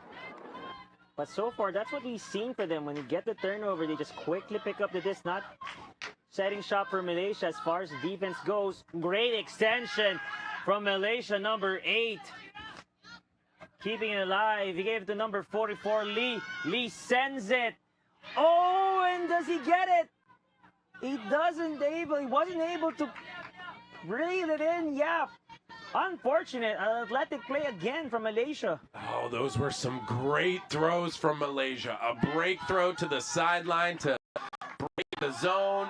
Kept working it up the break side. A beautiful deep throw, but just unable to get there. Just outside of the outstretched arms. But Malaysia with another chance here. Get the D near their brick. Foul contact called on the mark as number 10 was trying to extend for the around throw. They're looking for number 44 in the center. They get it to her. 8 for the continuation, but opts to go to number 22. Ooh, another throw. That is just slicing through the D of Japan. Malaysia on the doorstep, so close to their first point in this match. And they get it. A difficult throw over the top that ends up in the center of the end zone. Malaysia on the board, 1-3. And that's going to feel good as you look from the replay from that amazing throw from number 8, Zikit Tai, to number 22, Zhang Hong Mok, with his 5th score. And you can see how tired this team on white, Malaysia, had to grind out that point, and it's just happy to see for them be able to get their first point on the board. Day 3 of the tournament, last day of pool play for all these divisions. The intensity continues to rise as well as the exhaustion. These players are getting tired. Who wants it more? That is going to be so important as we approach day 4 and 5. As you mentioned there, Talk, yes, it will be the final games for round robin. So speaking for Japan earlier there, before we switch here to Malaysia, Japan with a 2-2 record, they sit number 4 on the 4th seed for their Pool A. So a win here could help them at least stay for 4th seed. That will bring them to the playoffs. So this is going to be a very important game for Japan. Wow, what an amazing pass backhand to the end, near the end zone for Japan. Japan inside, but I think that was just a little too low for Japan. Stays there. Malaysia chance to cut the deficit to 1. Trying for that inside forehand break again, but as you said, just a little too low, grazing the stand. But Japan gifted another opportunity, making quick work towards the end zone.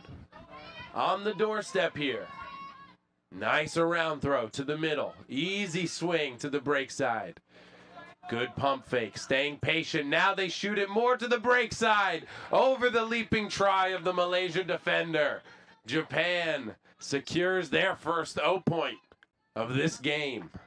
Gift wrapped indeed. Malaysia with an unforced error near the end zone. Japan, credit to them, able to capitalize. Gives them their 4th point. That was our first look at the Japan O-line. Very nice job. Great around throws, really working the whole horizontal space of the field. But it's the D-line that has really been putting in the work as you guys get a view of the beautiful Shirahama Beach here in the Wakayama province of Japan. Games also going on in Tanabe, the next town over. Have you taken a dip in that beautiful ocean, partner? I have. It is nice and cool and refreshing. It's the 3rd day. I've yet to be able to put my feet on those water. Maybe through our fingers and hands. Unfortunate. Oh, a run through D by number 1, Malaysia. What an insane sequence there. Thought number 8 was going to come down with that. She didn't quite jump high enough as it just bobbled through her fingers. But then her teammates picking her up, not giving up on the play. What a run through D. And that secures the point for Malaysia as they're starting to get in their flow. 2-4 now in favor of Japan. And that was Josiah Wesley Lim with the run through D right on cue. But the great work of our cameramans here. As you mentioned, what a way to pick up your teammate and help out. And 2nd score for Malaysia, just down 2. Right back in this game here. Their O-line starting to make the necessary adjustments. And this is going to be our 2nd look at the Japan O-line. Up to the Malaysia D here to pick up their team. Bring this one a little bit closer. For Japan now, people that are leading this crew is number 5, Mana Horiguchi, who's got 9 assists and 3 goals, followed by Rena Kuse, number 19, with 2 assists and 5 goals. And on this side, for Malaysia, we've got number 22, Zan Hong Mok, who's got 4 goals for Malaysia. We'll look to see if they can get another one with this defensive play. Oh, line, rather. That ball just sailing out of bounds. Again, the wind playing a big factor here early in this game. Japan, opportunity to set up their offense on the brick. Ooh, an immediate deep cut, but opts to go for the short pass. Engaging with the handler, switches to the cutter, over the top, but Japan still able to get it. It looks like 2 players stole the disc from each other, but she quickly shoots it, gently falling down into his hands for the 5th point of Japan. Oh, and another nice sell. And all the flags of the nations represented at AOBUC.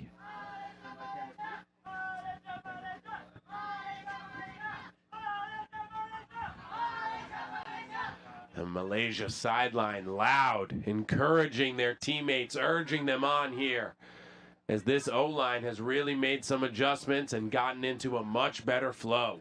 Oh! Just when you were saying that, Tucker, just on www.wfdf.sport/AOBUC/. I know that's a lot, but you'll be able to look it out there and be able to see whatever's on field 4 would be the showcase field and be able to watch a stream. And that's a awfully short pull there. Not sure if that's by design or just a mistake. Important to maintain energy during this game. We've seen this a lot from Japan. They're not going to have 2 handlers, just 1, and then the top of the stack will cut and fill down.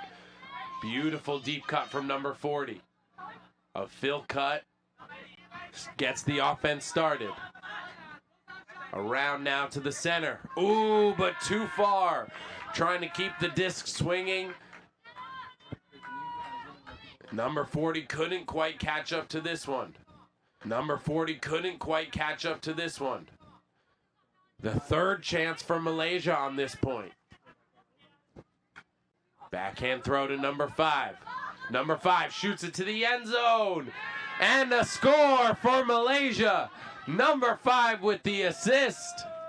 And a beautiful over-the-top flick to secure the O point. And that was number 21, Sean Lor, reading it in for the score. Pass from number 5, Kalista Liu Weng Yan. Amazing connection between those 2 players. Oh, a gratuitous layout at that.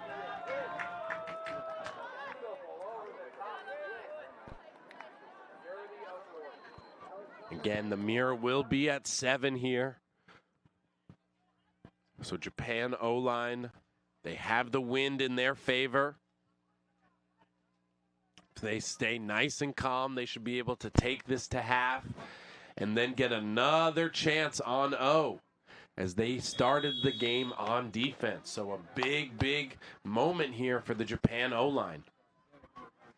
And that last point was the longest, well, one of the longest, second longest point in the game that took around 3 minutes and 30 seconds. So if you're Malaysia, you don't really want to spend that much energy and time on the field, especially with this heat getting hotter by the minute. Looks like it's going to be a short pull again coming from Malaysia. And as important for Japan, it's going to be quite equally important for Malaysia to convert this. Within striking distance. And just not what you want from Malaysia. Allowing Japan to set up on the opposing brick mark. That pull just never came in bounds. The wind's starting to pick up here. I can feel it at the back, and he sends it back there and just off. And again, here it is. Malaysia's chance to cut the deficit. Really important break chance here.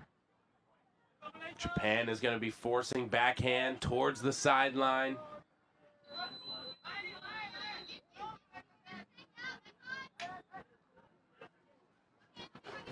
Oh, wind is picking up. I'm not sure if you're picking it up from the mic, but the wind is getting stronger by the second.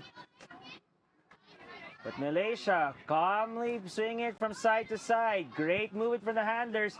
Oh, threading the needle to 44 there. Oh, and the wind just pushes that pass a little further. 22 was there. Oh, and a shot to the end zone from Japan. Almost there, but not quite. Down the line throw. Number 81 with the quick feet, but unable to get that disc. See, look here, the replay. You can see the best of best efforts by number 81, but again, the pass looks like got helped by the wind there. Maybe a little adjustment that both teams will need to see. And looks like an injury substitution is going to be happen. And that's going to be coming from Malaysia. It's number 14, Nadia Rudy, steps out, being replaced by number 8, Zikit Tai.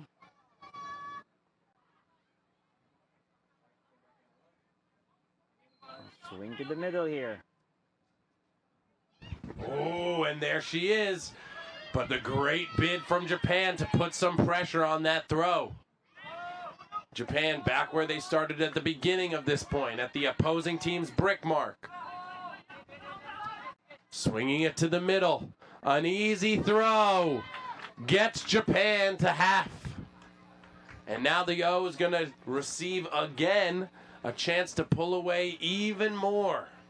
7-3 now as we approach the mirror. So look at the replay and the quick movement from one side to the others. With number Japan, that's number 81 actually a while ago. Made the layout, was able to secure it. Hashimoto. That's going to be his first score in this game. As we approach half here, Japan, key players that's been working wonders. Number 98, Masaki Noda with 3 assists. Going to be joined with Mana Horiguchi, number 5, with 2 assists of her own.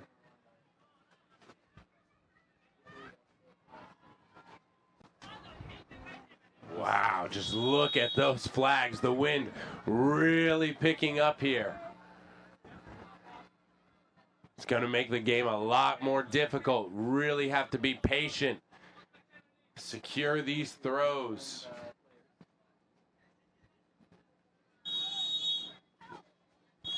Second half of this exciting game starting now. Malaysia on D. Set to pull.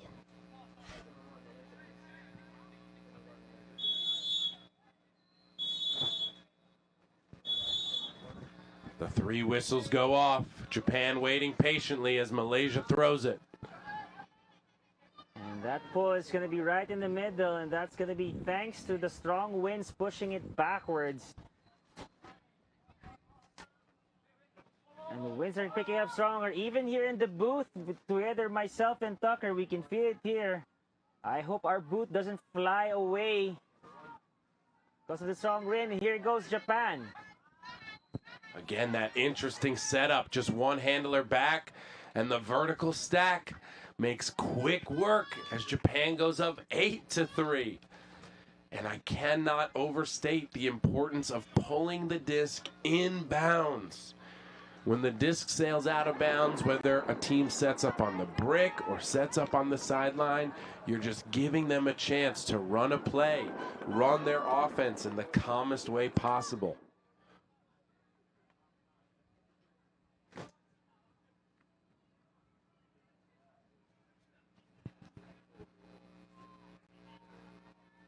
Those 3 early breaks for Japan really paying off as they've got some breathing room now, up 8-3.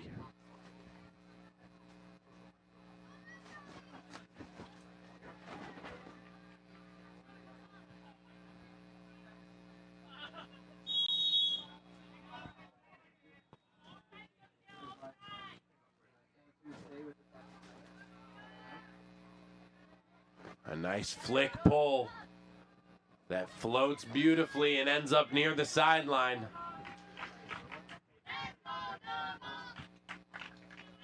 Ooh, a close catch there, almost hitting the sand. Tough defense on the reset, but number one secures it. Another low throw, but the bidding try of Malaysia gets it. Number 88 swinging it back to the middle. Number one with the disc now, looking for a receiver. 44 cutting across the middle, but not quite there. A little bit of a miscommunication. 88 tries to get it, but just too far from the sideline. Number one with it now. And you can notice the pass is sailing a little too high. So if you're Malaysia, you want to at least get a little lower stance to make the pass a little bit lower than they want. Here we go again, a battle. Oh, 88 able to get that disc from a zigzag move here. And this force middle from Japan, really making the cutters work and forcing throws like that.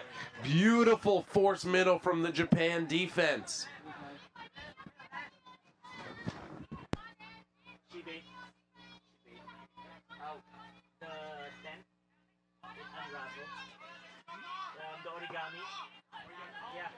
Japan picking up now.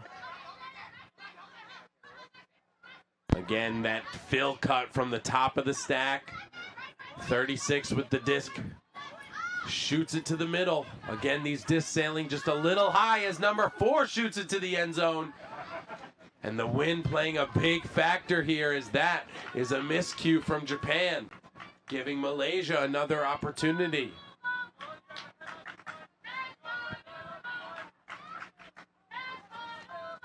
I think with the wind on Malaysia's favor, you'd like to think maybe looks like a timeout's going to be called from Malaysia. Probably to think about, apart from trying to rest in between, think strategy in terms of how they're going to adjust their throws with the wind picking up. I mean, if you're Malaysia here, Tucker, I mean, how do you want to adjust your offense here? It's really important in a force middle to clear out that center handler. Give space to the other cutters to fill into the middle. And you can also Z-cut, you know, fake the burger, plant those feet, come back to the middle of the field.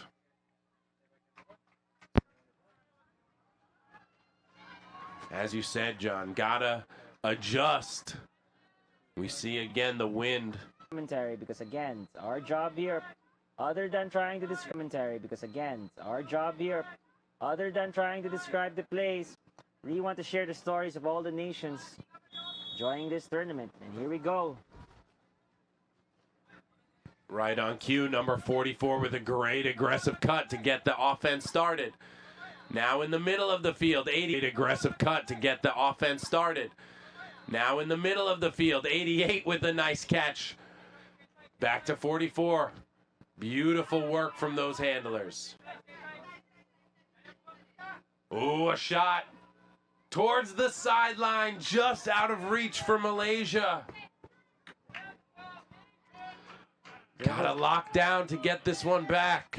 That was Josiah Wesley Lim, number 1 from the team of white, trying to keep that play alive, but just sails out of bounds on this side, on the other sideline. And Japan, look, someone streaking deep, and he sends it. He took a pause there. Will he have time? No, he won't. I think that decision for him to just make one stutter step caused him to not be able to make a play. So important in the beach to commit to your cuts. It's very hard to catch up as a defender. So if you're going to go deep, go deep. You don't need to make a big fake.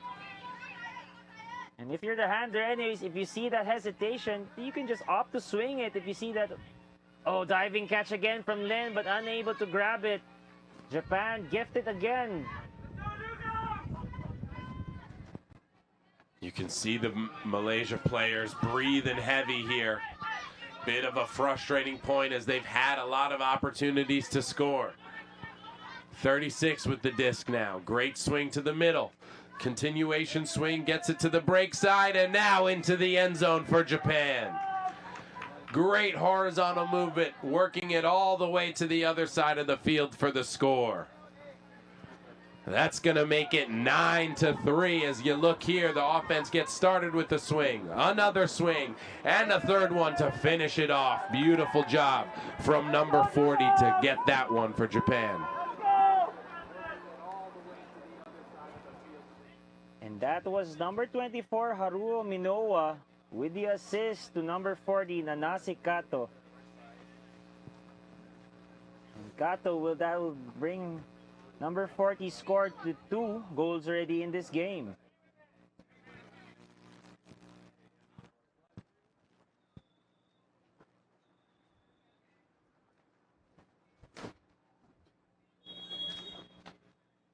Oh, look at those beach umbrellas there. Looks like it's already going to be... Hopefully that's going to fly away. Approaching the last 10 minutes of this game. Close to the time cap here. Let's see if that causes either one of these teams to change up their strategy at all. Haven't seen any zone defense yet again from Japan, and maybe so they're happy to settle with their hard-nosed man-to-man defense because it has been working so far. You can see it from the score. Malaysia swing it to the other side now. Number 40 almost got her hand in there. And there she gets the D. Beautiful understanding of where to be in the lane. Oh, and that disc just slips right through the hands of the cutter. Malaysia quick to work now. Putting it up to the sideline. Tight one. Got to swing it off here. There's a player open. And now getting it off the sideline. That's going to be a foul. Oh, and the rescinded call. Interesting rescind from number 21 as it looked to be some contact on the throw. It's going to be Japan's disc right in the center of the field here. But just bobbled.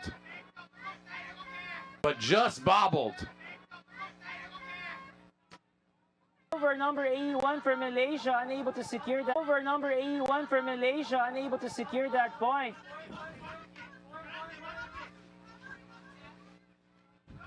.98 Japan here. Oh, and a diving catch for the score. 10 point for Japan. Yeah, the Japan D, as you said, doing a little bit of a clam. Happy to give away some throws to the sideline. And then their quick work.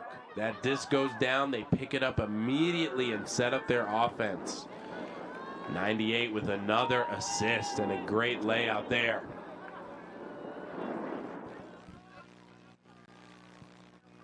You see some people playing volleyball, some spectators on the beach cooling down, some players having some fun, meeting people from different countries. It's one of the amazing things about playing at these international tournaments. The community is alive and thriving here in Shirahama. I'll definitely agree with you that, Tucker. I mean, I've been in a lot of sports communities in my experience, but nothing like Ultimate Frisbee community, second to none in terms of being so extremely friendly, being able to find different people and understanding different cultures as well as you meet with different people.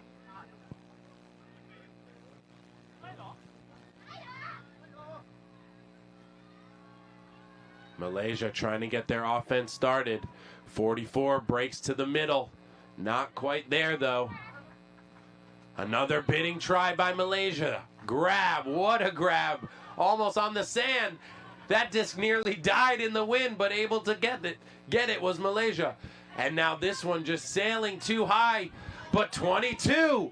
Unreal concentration. Breakthrow now. The wind helping out Malaysia on this point. Number 10 with it to 44. Being patient back to the middle of the field.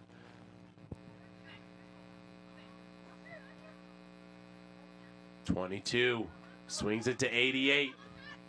Cutters You can tell they're tired, not a lot of movement, and a great move from 22, putting the defender on some skates. Shoots it to the end zone, but that's too far.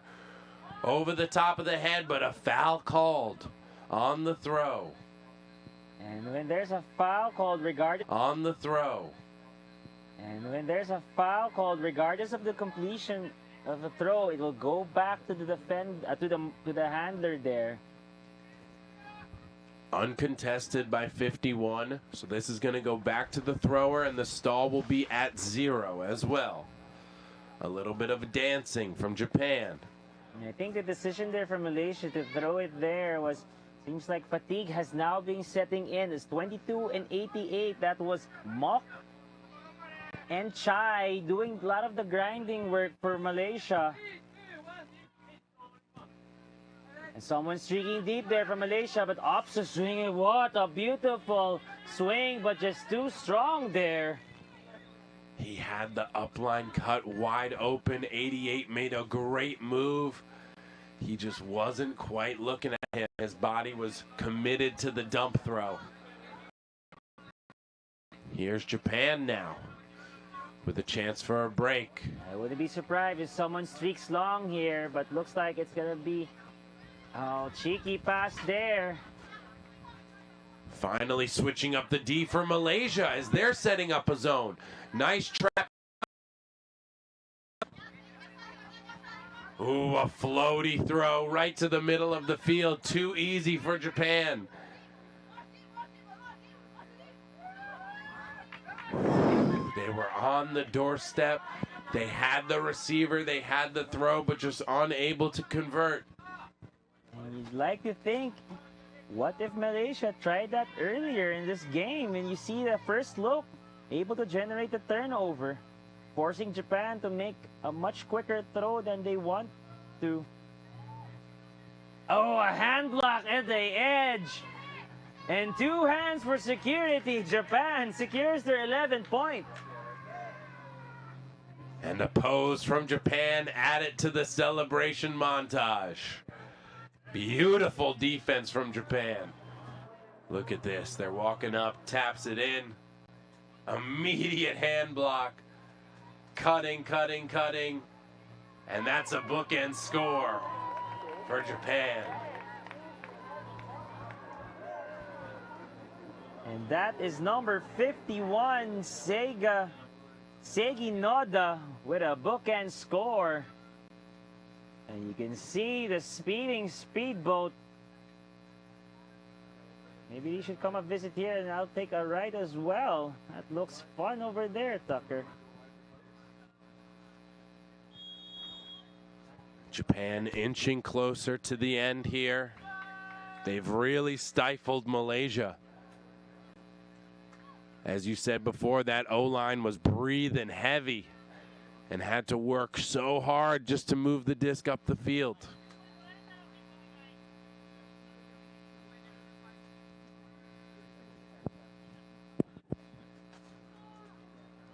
Looks like they're going to force middle again here, Japan, and a nice break throw from Malaysia. Added in her hand for a second, but knocked it out as she dove to the ground. Beautiful swing to the opposite sideline, opening up the space for Japan. 36 with the disc now, swinging it to 12. 12, back to 36, finds the easy dump, a nice cheeky break throw, and the continuation brings it to 12. And the point cup, time cup rather, happens, so that's going to be looks like another point to finish it off, to race to 13. And look at this patience from the handlers, knowing where the space is, just sitting right there in the middle, and then an easy break throw, another celly, and a high five to cap off this point for Japan. A strong showing from Malaysia despite being down so big right now. You saw a lot of promises from Malaysia being able to bring the disc towards their score, their end zone, but just unable to finish a few points there. But again, it's really about progress for any team. If you're Malaysia, I'd be happy to see that you're able to compete against the number 4 seed in Pool A against Japan. Yeah, and as you said, you know, these are extremely high-level tournaments. Everybody wants to come here to win. But this is also an incredible opportunity to learn. You learn so much from playing at these high-level tournaments. So big opportunity for everyone to continue to improve their game. And especially for Malaysia, a fairly young team as far as in the Asia circuit is concerned. So you're just happy to see from them how the sport is growing in their country, showing a lot of promise for team players, having an interest in international. And if I'm Malaysia, I'd just be happy to at least, if I go back to home country, be able to share the experience to other players and just build from that. Just go from there and see what they can do. Oh, nice pass there to the middle to number 5. Yan, a dump to Lim. Lim is looking patiently, fakes the dump pass, opts to give it to his teammate, and gets it to go for the 4th point. That is the first point of Malaysia in second half. Lots of positives for Malaysia throughout this game. They've been playing so well, and just a few mistakes have been very costly. Right here, number 1 with the disc. A little bit of contact, but the mark backs off. Patient, patient, patient. Confidence in her cutter as she lays out one-handed grab for the score. It's going to be the first time we see the Japan O-line in quite a while, as Japan has just been on the break train, but let's see if they can finish this game off. 12-4 in favor of Japan at the moment. And that was Josiah Wesley Lim with the assist to Zeke Tai. Amazing to see that from Lim, who's been really, would say, one of the horses of Malaysian offense so far in this game.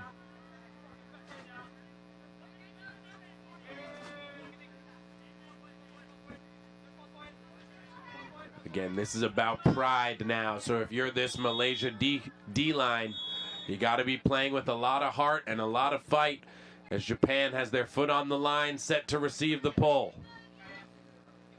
But another short pull is going to give Japan an easier field to work with.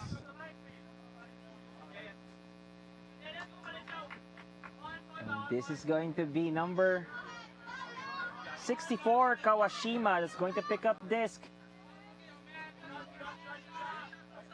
Looks like there's some communication, just looking. Oh, threads the needle, great break pass, but just too fast for number 40, Kato. And again, number 0 just rushing a little bit. Unnecessary throw when you're so close to victory. Another forced middle from Japan. Good job by the defender. Able to set that mark in front. Force the disc back to the middle of the field where the defenders are waiting. Number 5 to number 0. Number 40 cutting hard. And she gets it for the goal. Cut hard to the corner of the end zone. Found her in the back. Patient, patient offense from Japan is the story of this game as they win 13-4. That was number 0, able to redeem himself, Kanato Misawa, with a pass to Nanase Kato. As you look at the replay, a little more patient earlier. Looks like he heard us and decides to send it over to Kato for the 13th point for Japan. Give them the 3rd win, and that solidifies themselves, at least for now, 4th seed in the Pool A mixed division.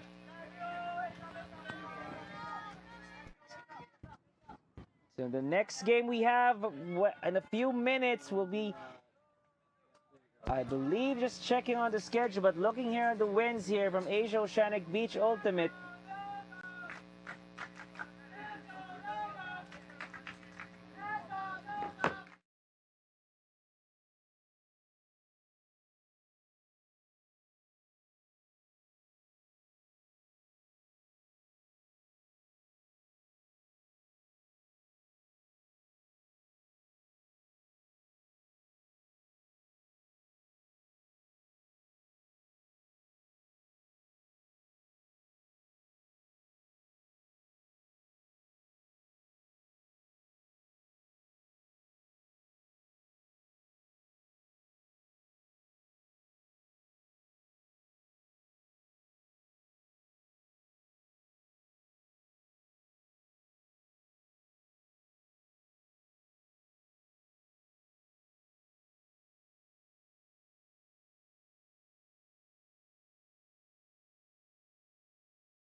So welcome back here, live from Shirahama Beach. You're going to witness a match between Japan's Swampy Bark, as you can see on the screen, who's currently on the 6th seed of the women's division.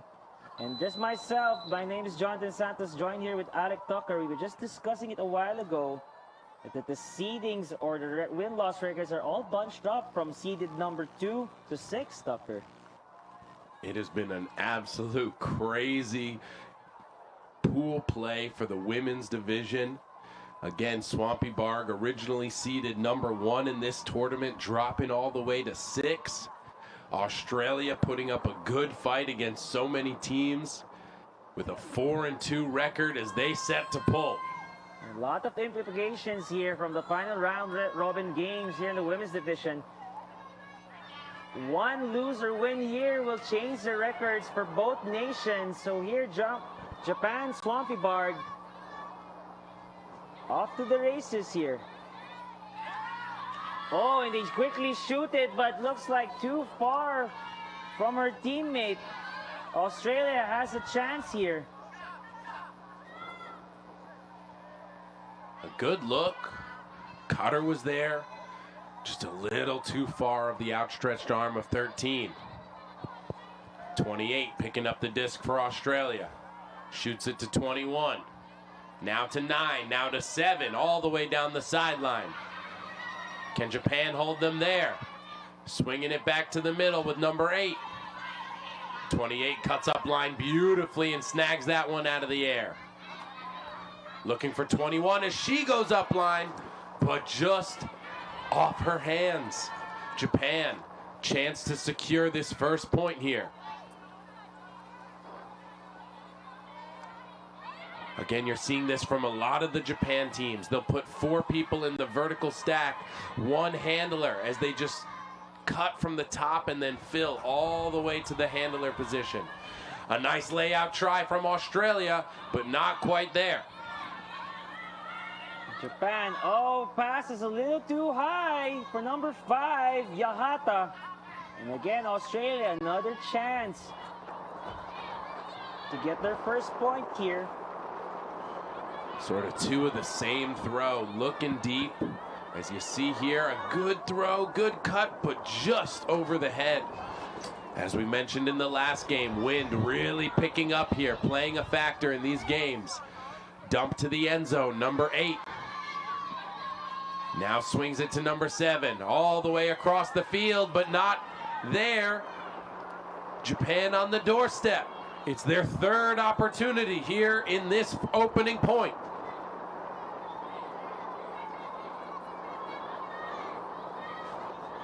Looking for a fill cut, and they get it. Japan able to secure the point. Gets the hold and keeps it on serve. 1-0 and an exciting start to this game. Early turnovers from both teams. Look here from Japan. With great patience and a zippy backhand throw to the end zone. Gives Japan its first point. I believe that was Suzuno Uesada, number 21 with assist to number 5, Minori Yahata.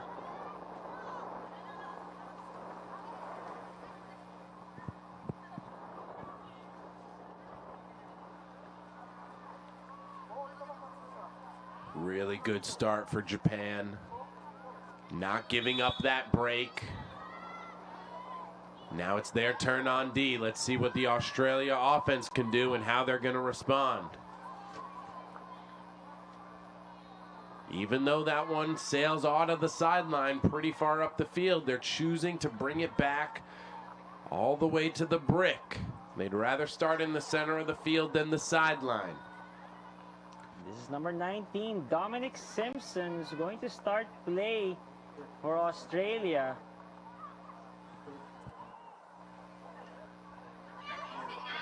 Oh, shoots it quickly to the end zone. Number 22, able to track it down, Grace Andrews.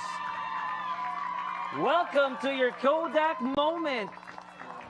As you said, number 19, Simpson, that is her throw. She loves to throw the deep huck Flick Huck down the field, 22. Eyes on the disc the whole time as this one sailed up and up and up. And 22 soars to come down with the score.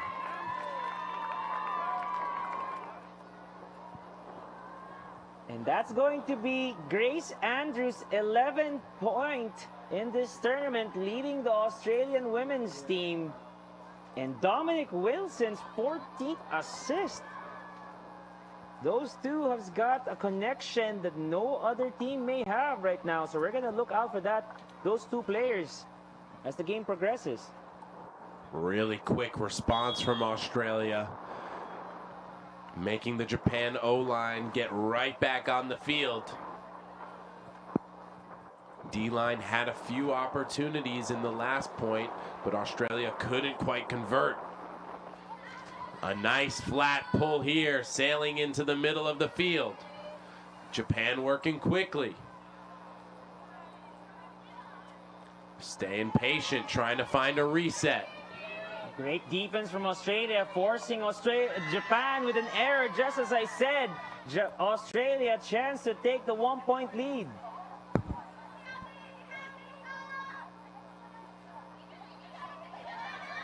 Australia now swinging it to 5. Shoots it up the field and a drop. Right in the hands of 42, but unable to convert. Bobbles through her fingers. Oh, layout D. No good. Great attention to detail by Japan. Fakes that backhand. Opts to swing it to the middle. And you will see these Australian women bidding all over the place. They are not afraid to get down and dirty. They love to fly around this field. Great timing cut from Swampy Barg, but shifting it to the other side. Now a break throw to the middle, 81 with the continuation to 13. Japan needs to push up the field here. A nice over-the-top flick, but just too far. Swampy Barg looking a little exhausted early in this game. That was Iwaoka trying to see if he can float that pass, but looks like the wind picked up and pushed it away from her teammate, and Australia a chance to lead. We'll slowly bring it down. This is number 37, Matilda Wu. Number 12, Miller to Wu. Great defense for Japan, really not, oh, and just sails out of the hands of Australia. Japan again with the chance. Oh, great grab there from Japan, Swampy Barg with her second goal. Australia with a few chances here, and they've had some open receivers. The throws just either hitting off the hands of the cutters or floating a little bit too high. As you see Japan making quick work, moving the disc horizontally, and then punching that one in for the score. Everything on serve here as Japan leads 2-1.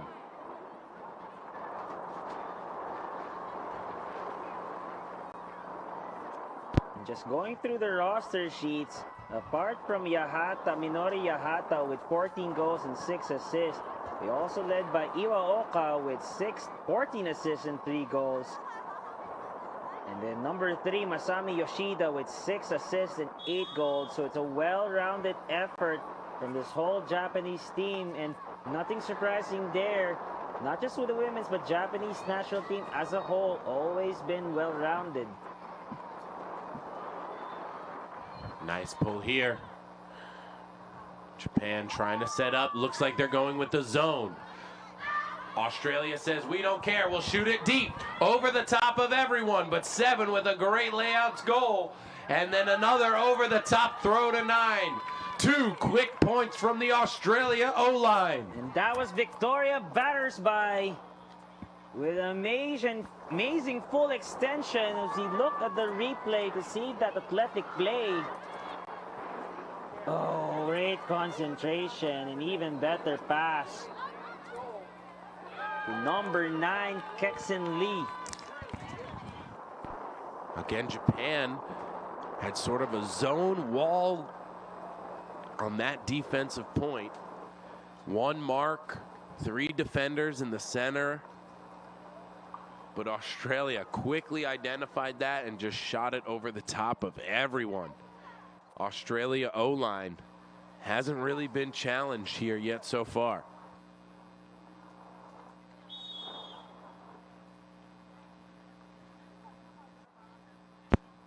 It's 2-2. And looks like a little bit coach from Australia looking to talk some strategy. Would like to see if they're going to throw a different defense here. I haven't seen a lot of zone defense from Australia. Look, curious to see, but looks like it will be a hard man-to-man defense. Oh, Japan, someone striking deep here. Are they considering it? No, waves are off. Lateral cut being guarded beautifully from Japan. Australia, stall count is rising, but upline cut is done. Number 14's got the disc. Looking, someone streaking to the upline. Great diving catch from Japan. Number 16 able to read it down. Someya looking for a teammate. Great swing to the other side. Another diving catch from 21. Ueseda. Oh, the pass just goes out of bounds. Uncharacteristic error on the red zone. You see number 19 here, usually an O-line player, crossing over to the D-line early in this game. The Australian D has had a number of chances but unable to convert, so this could be a strategic move by the coach, trying to get their number 1 handler to kind of settle down their D-line offense.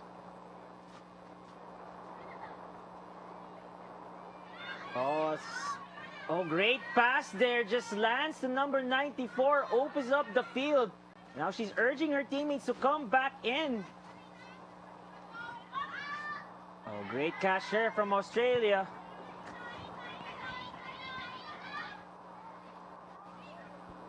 Ooh, the other mark there. Tried to stick a hand in, but that caused the foul. Disc will stay with Australia here.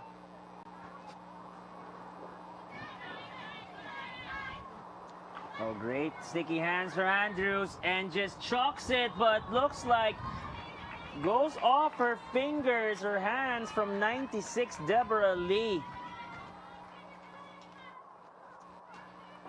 As you look at the replay of what happened there, 19 able to get the dump. It looks like the pass was just too blady for their taste there. Yeah, really needed to just put that one far, setting up in the middle of the field. Oh, and an error there. Looks like the pass was just too low for Japan.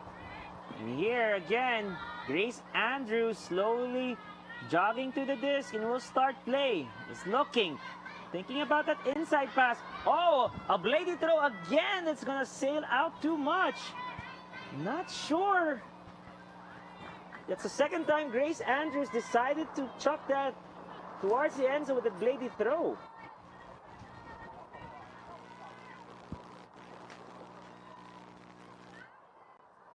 To at least dive there to not get that easy forward pass. But I'd wish to Japan to just hold that disc a little longer. Have that cutter go but a little bit closer for her. And another error from Australia here gives Japan another chance. Dominique Simpson, we called her name out before. Number 19, typically an O-line player, but crossing over here to the D, just made a number of mistakes here, forcing this Australia D-line to continue to work to get this one back. And Japan here, 1 handler, 4 people in the stack. You'll see this from almost all of their national teams.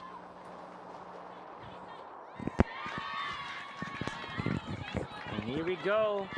It seems where Australia will make quick movement here. Number 22, Grace Andrews. Gives it to number 19, Simpson. Simpson sends it floating, but again, another error from her. I'm not sure the decision behind those passes so far from Simpson.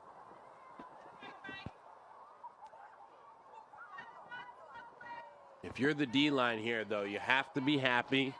You're making the O-line of Japan work really hard. This is an incredibly long point. These players are going to be exhausted after this one. And this, without even looking, this looks like to be the longest point so far. A game of attrition for this point. Japan looking again, the middle of the field, has to swing it to the other side. Oh, thought about that, but bolster it. Great defense from Australia. Stall count is rising, but able to get it on. Looks like a foul is going to be called during that catch. I believe that is the right call there. I think from the Japan player's perspective, that layout bid just impacting their ability to catch the disc. Uncontested there from Australia, so Japan will retain possession. Looking deep. No one's going deep from Japan, but there's one streaking. Number 16 then swings it. Great pass to the break side. Now 81 has got it. Almost near their end zone, so gotta be careful here rather from Japan. Oh, great upline cut, but blocked by Simpson. Japan has to give it to the middle. Diving bid. And it looks like they're at the edge of the end zone here. Just a few meters. Number 14 urging his teammates. Stockholm was rising but had to shoot it, and a block from Australia.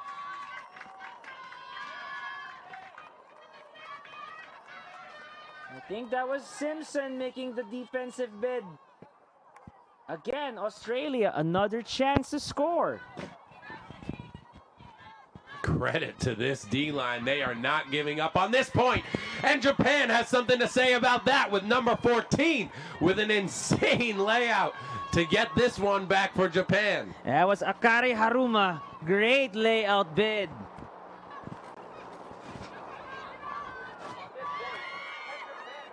Getting the cutting started, but good defense from Australia, forcing them to swing to the end zone and just out of the leaping try of Japan. So many opportunities, so close, but not quite there for either team. I wouldn't be surprised if Australia calls a timeout here, given that this is becoming a very long point now for both nations. Coach doesn't appear to be telling them to take a timeout. I think he wants them to push it up the field a little bit as they get their cutting started. Beautiful break throw to 94. 94 to the middle. Both players grab it. 22 rips it away from Japan. And I think 14 is going to call a strip. But I think from what I'm looking here, it's really close to the boot. I feel like both players had the hands on the disc, but in this case, the offensive player will have the possession here, but that's going to be the conversation. And looks like 22 is going to retain the disc from Australia. Fleming gives it to 22. Andrews to 38. Here's Simpson now. Oh, great pass here to 94. Trying to work the break side, staying patient from Australia. Back to Simpson. Great decision from Simpson to just swing it. They're almost near their end zone, and they get the score. Finally for Australia. What a fight from that D-line. An incredibly long point ends in the first break of this game, putting Australia up 3-2. And that was an incredible effort from both teams, with Australia coming out of top on that point. I'm pretty sure Japan is going to be forced to change their line here.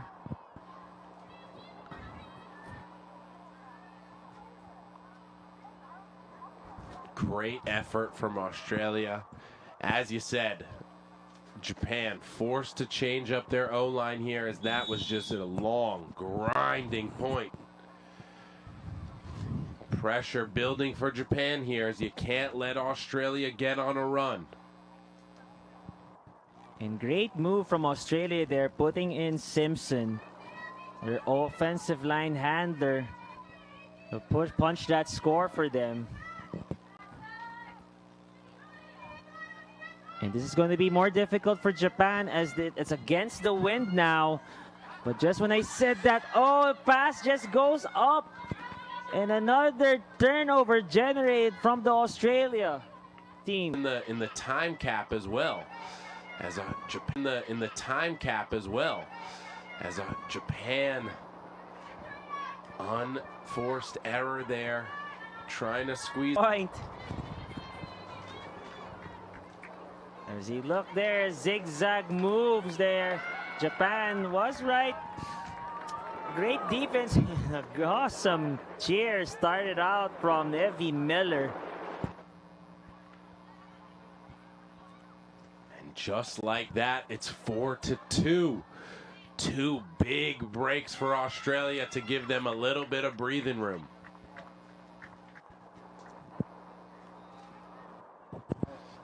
And as I was saying, that really long point could play a significance. Again, we're doing a 25-minute halftime cap here at AOBUC. So if we hit that 25 minutes and we have not yet reached 7, we could experience the mirror on a much lower score. Australia with a nice level pull as they race down to cover.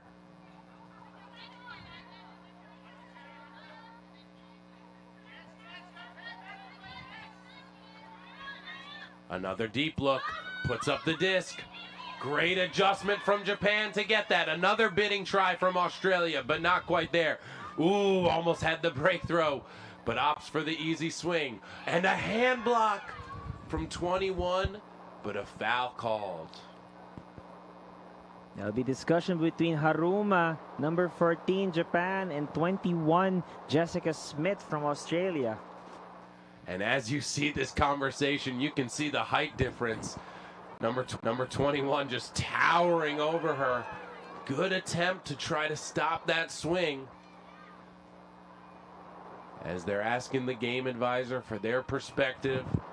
Again, such a privilege to have these game advisors here to be able to help the players referee this game. This is going to be a contested foul. Japan will retain possession, nearing their end zone, trying to get back in this game. Lateral cut is defended. Now, force that player had to go back to that handler side. Oh, great lateral cut from the same player, 14. 14 looking. Oh, zigzag move. Upline cut is complete. Great movement and response from Japan. Gives them their 3rd point. And right before that score, I believe I heard the time cap go off, which means the mirror is most likely going to be at 5. So again, that early break from Australia grinding out that break point can play a really significant factor here. But Japan, good work to stay calm, stay patient, bring this one close. 4-3 in favor of Australia now.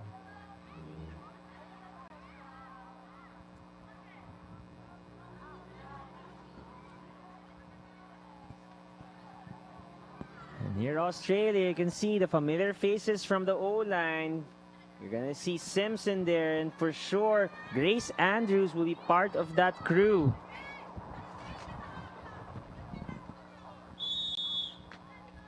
First whistle has been sounded to initiate pull, and off the pull it goes. Great pull there to start a little closer. Simpson looking, someone's going downfield and hawks it. Will it be enough for 94? And he gets it to go!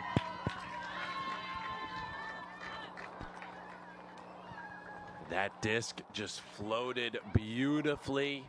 Streaking down the middle of the field was 94, and an easy throw for Simpson. Nice step out to the backhand side. And it just floated so nicely, reading that win, number 94 for the score. And if I'm Japan there, I need to change my... If I'm Japan, I'd like to change strategy and how I'd mark Simpson. You don't want to give her those great looks and hugs, so I'd expect, hopefully, to do a much more flatter mark to force her just at least swing the disc instead. But that was extremely easy for Australia.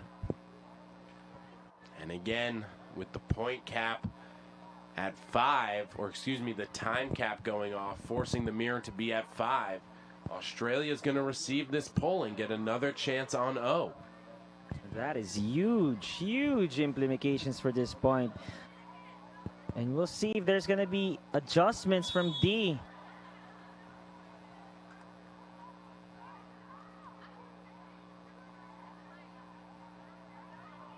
Maybe a zone defense from Japan. We'll never know. We'll see.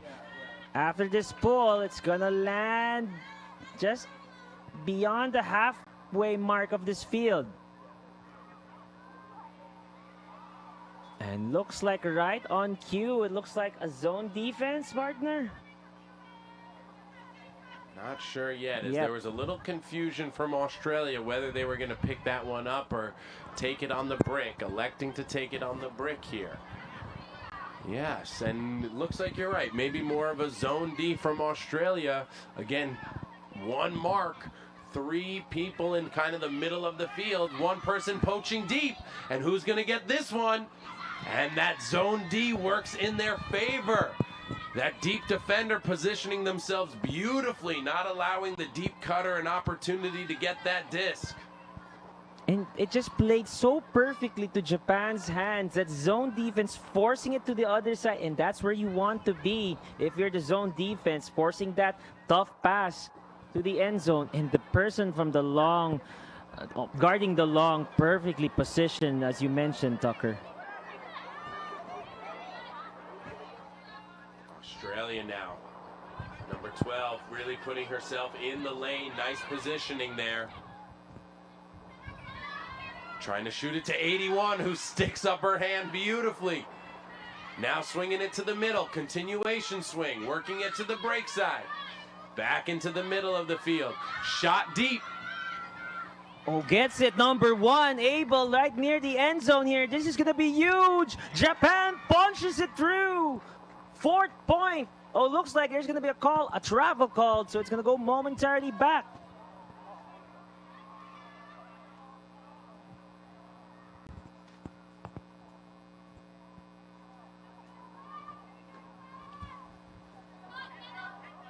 It looks like they're having trouble here. Oh, what a ziggy-zag pass to get their 4th point, Japan. Japan now with the break. Responding beautifully. 5-4 now in favor of Australia. And look at just this inside break. Really nice cut. Planting her foot in the ground. Cutting hard to the break side, and a really nice throw to get that score. And just right on cue. Great thinking from the coaching staff of Japan, switching up their defense. We're going to see if that's going to be a consistent thing, to see if Australia can answer back on that. And here's the coach from Australia. Just one quick point on zone offense. When you are on offense and you are facing a zone, it's very tough to not go where the cup wants you to go, right? The cup is giving you that free swing to the open side, but you have to keep in mind, from the offensive side, that's where they want you, because that's where they're going to set up their trap. So having the discipline to look for another space, look for something else to try to break that zone. Australia with another chance on O here as Simpson receives the pull. Let's see what's a look, and looks like it's going to be the same here. 1-3-1 defense set by Japan. And here we go. They're already at the sideline, and Grace Andrews quickly gets it back. And this is going to be tough because it's going to be against the wind. And then again, another generated turnover from Japan. The 3 defenders in the center of the field have a great understanding of where the handler is looking. really putting pressure to make a perfect throw from Australia, and just not there that time, as Japan is going to set up in a side stack, trying to look for the break throw. A nice layout catch gets this one, but Australia is going to call that down. Well, that's going to be tough here. Even from our angle, it looked good for a second.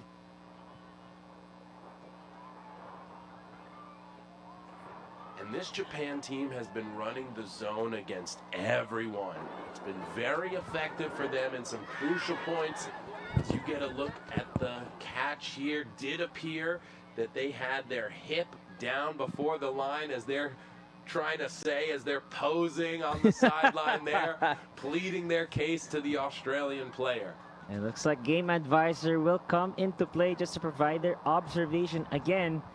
As their job title is, they will only advise what they feel they saw, and it will be up to the players involved on the call.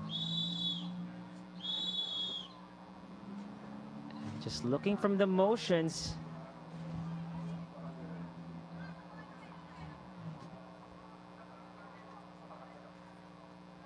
I can hear the game advisor. He's saying that from his perspective, they had the disc in possession.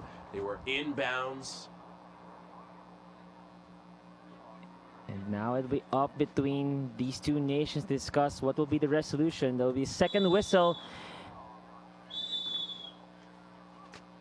And that's a second whistle signaling from another game advisor about the time that has elapsed discussing this call.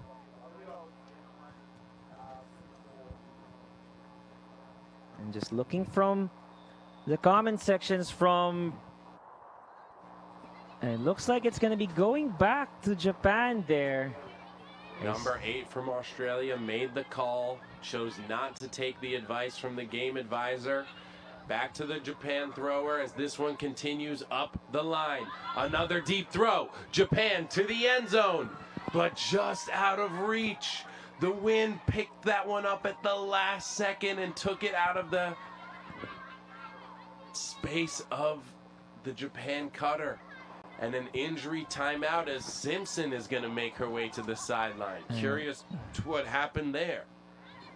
And it didn't help that one of the Japanese players was stumbling as she was trying to read the disc. Hopefully nothing too major. So number 94, Adrian Fleming, will sub in for Simpson there.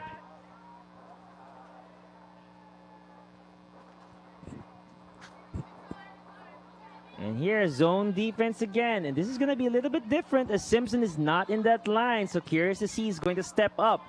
Oh, great defense there to prevent the early crash.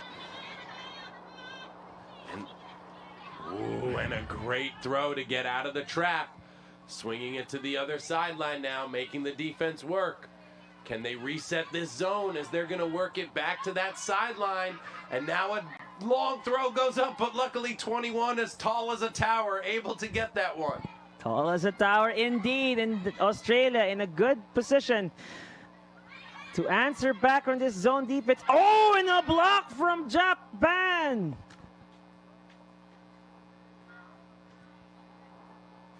I am so impressed with these Japanese defenders. That wall in the center just doing a great job of looking at the cutters and crashing. As we look here on the replay. Oh, it looks good from here, partner. If I may say, it looks like a clean block. Not sure if Australia had a chance to stop rotation on that disc. I think probably from the Australia's players' perspective, they might be thinking that the Japan defender, their hands might have hit their hands as they were reaching out to grab the disc.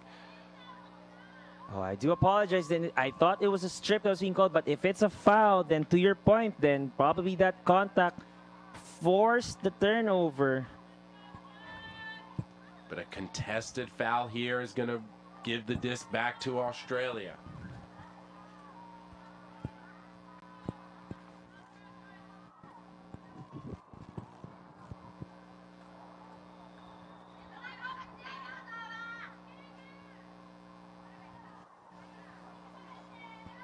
And swings. It's still going to be a zone defense despite in the near the end zone. Australia, chance to increase their lead to 2. But just as you said, Tucker, so amazing from Japan to just stick with their guns, stick with the zone defense. A lot of great communication from the middle.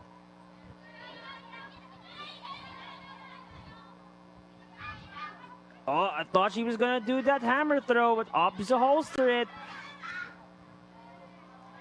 Was she able to get it in? It looks like a score is being signaled for Australia. 6 points in this game. They get the hold there. 6-4. Nice shot to the corner of the end zone, a layout. Great trailing grab from Australia there.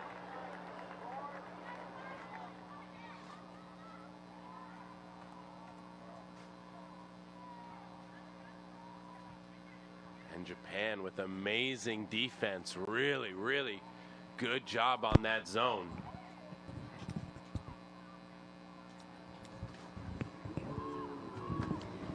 Let's see how, but if I'm Japan, that is still a win for them as far as defense, making the Australian team work for that point. If I'm them, I'd still stick with that zone defense because it's been working well for them, forcing Australia, making some uncharacteristic throws and errors. The Japan O-line here has to make this simple, has to secure this point. Time winding down. A little less than 10 minutes left here, and a beautiful break throw sets this one up for Japan. Simpson back in here on the defense. Oh, what a great grab! Australia, beautiful work and a quick point to bring this one within 1, as that was just an incredible grab to save it.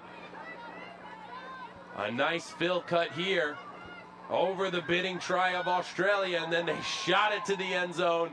Another layout, beautiful score for Japan. 5-6 now in favor of Australia.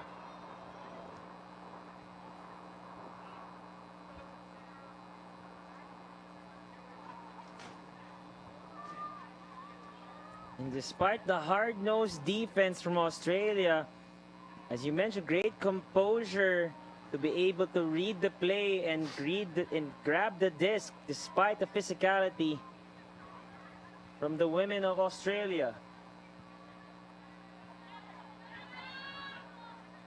Great pull from Japan. They got to hustle down, force Australia to work in their own end zone. Oh, and there's the D from Japan right on the doorstep. Beautiful job from Japan with the pull and the D and the score. Bringing this one 6-6. We got a tie game. And that's number 5, Minori Yahata, with the denied pass. Amazing effort to run through. They're all tied at 6. Really great composure there. And that all started with the pull and then the effort to chase down the disc. Australia felt the pressure, put that one a little bit too high, which led to the D for Japan. And now we're getting tight here as this one is 6-6, heading into the final minutes of this game.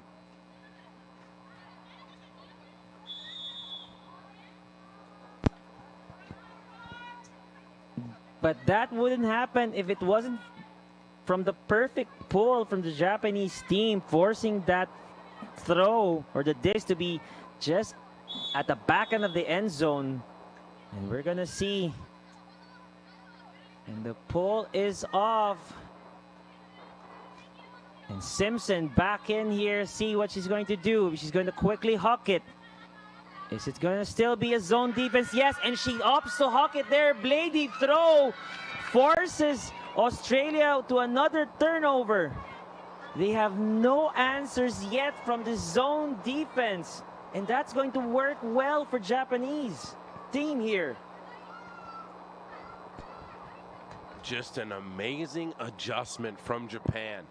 They tried that zone, they saw something they liked, and now they've been sticking with it, giving this Australian O-line something to think about, making them work a little bit harder. More of an H stack from Japan, almost a split stack here. One player shoots deep, one player tries to come to the middle. The easy swing is just out of reach for Japan. And now Australia's going to get it right on the corner of their end zone. Just inches away from making this one a 1-point game. And Australia gets that easy point to bring the lead to 1 with their 7th point in this game. Unfortunate error from Japan as you look at the replay.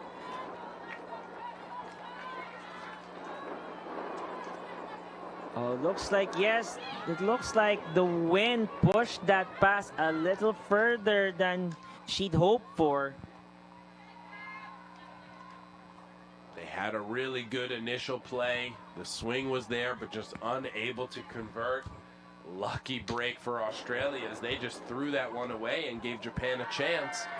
But Japan gift wrapping that one as they just put it on the doorstep of their end zone.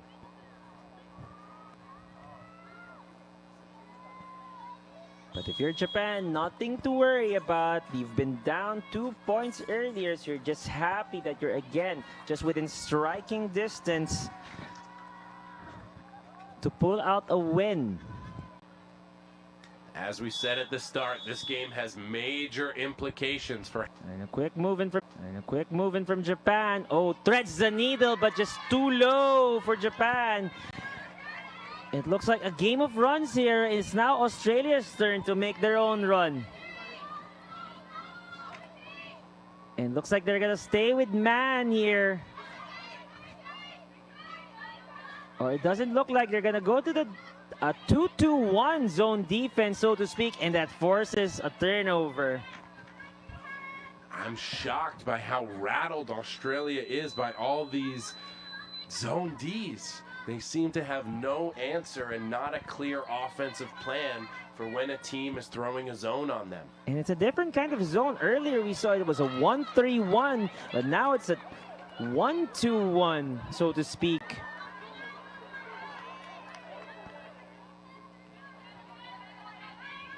And I did hear the time cap go off.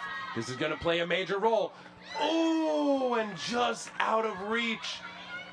Japan with a beautiful deep cut had all the space, but the throw just a little overhead. Again, that time cap going off, that could play a major role in this game as we get another replay. The cut was there, all that space, and just over the head of the cutter. Probably she wanted that pass a little further rather than a little up than she wanted. Then he had all the space to chase it down. As you said, doing more of a 2-2-1 now. And now transitioning more into a cup. Japan doing a great job of really just understanding where the space is on the field and how to defend it, leading to another missed throw from Australia. Japan quick to pick it up, trying to work, swinging it back to the middle. Wind really picking up now. These throwers have to think about it. Another wobbly throw, but Japan able to secure. And that one, with so much zip, just sails out of the end zone. But again, I commend Japanese team's defense there. A lot of great communication in that middle zone. Nowhere to position themselves. Middle zone. Nowhere to position themselves rather, to make a D, but just unfortunate they're unable to convert this point. The Australia D-line has been doing great all game, forcing so many turns, but now it's on them to convert one. It's just too far. Another unforced pass, or unforced error rather.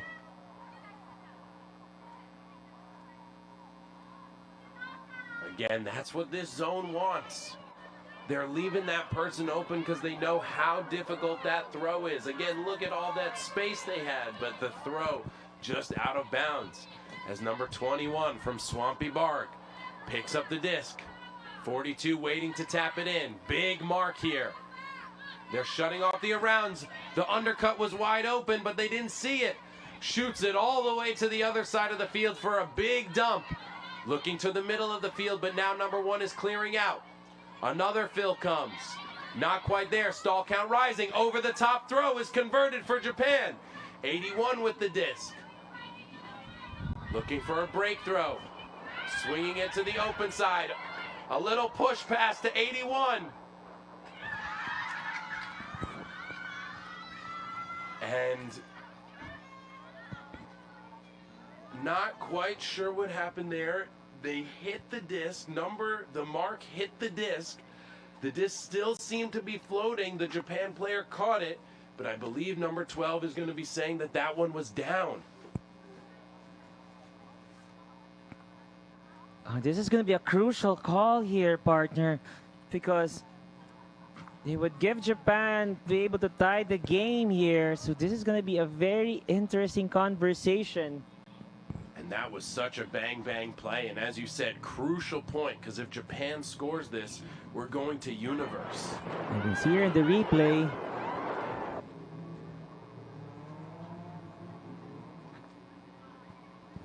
Oh, that's tough there. Really tough from that angle.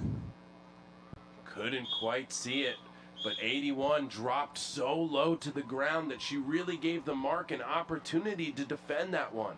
If you step out and step long, the game advisor getting involved, number 12, listens to their perspective, and that one's going to be called up, and a score for Japan.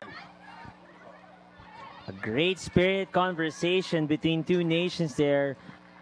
Able to use the point of view of the game advisor and say, look, she looks like had a better view as you look at the replay again. I think that was the right call and a good job by number 12 to rescind.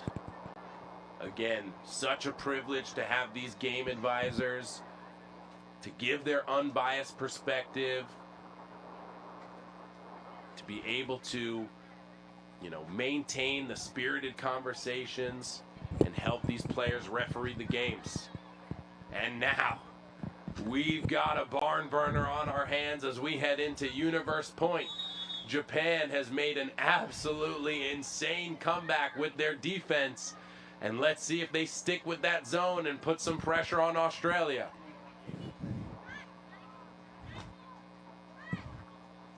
And I think they should, because they have no answers yet. But interesting, yes, they will stick it as a one. But oh, quick shoot to the end zone. Is this it? No, it will not. Interesting take. I just feel that Australia is somewhat afraid of that zone defense and just opts to do those quick plays. I think they're also trying to play to their strengths. I think they've made it clear throughout this tournament they have the hucks. They have cutters that are able to track down these discs, so just trying to play to their strengths. They had a few quick points early in this game, but that one just sails out the back of the end zone. And now Japan setting up. Again, they love to do this. One handler back, 4 in the stack, and they're all going to move off of this. Start to play. This is going to be crucial here. Great pass to the middle. Sends it. Has got a lot of air here. Able to grab it. Number 5. Great presence of mind despite Simpson right behind her.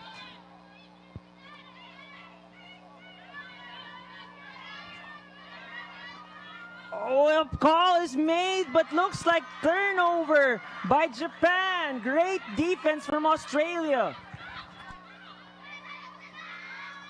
Another shot deep, but this one's going to be too long as well.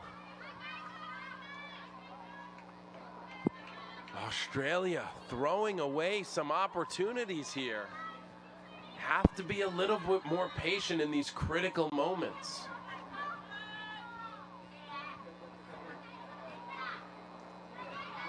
And I wish we could see a replay on that Japan offense, because they have been doing such a great job of working it to the break side. Number 5 going against number 19 for that sky battle. And Japan has another opportunity there. Shuts down the initial play. Japan had it in their hands, but bobbled. And now Australia on the brick, really close to securing this game.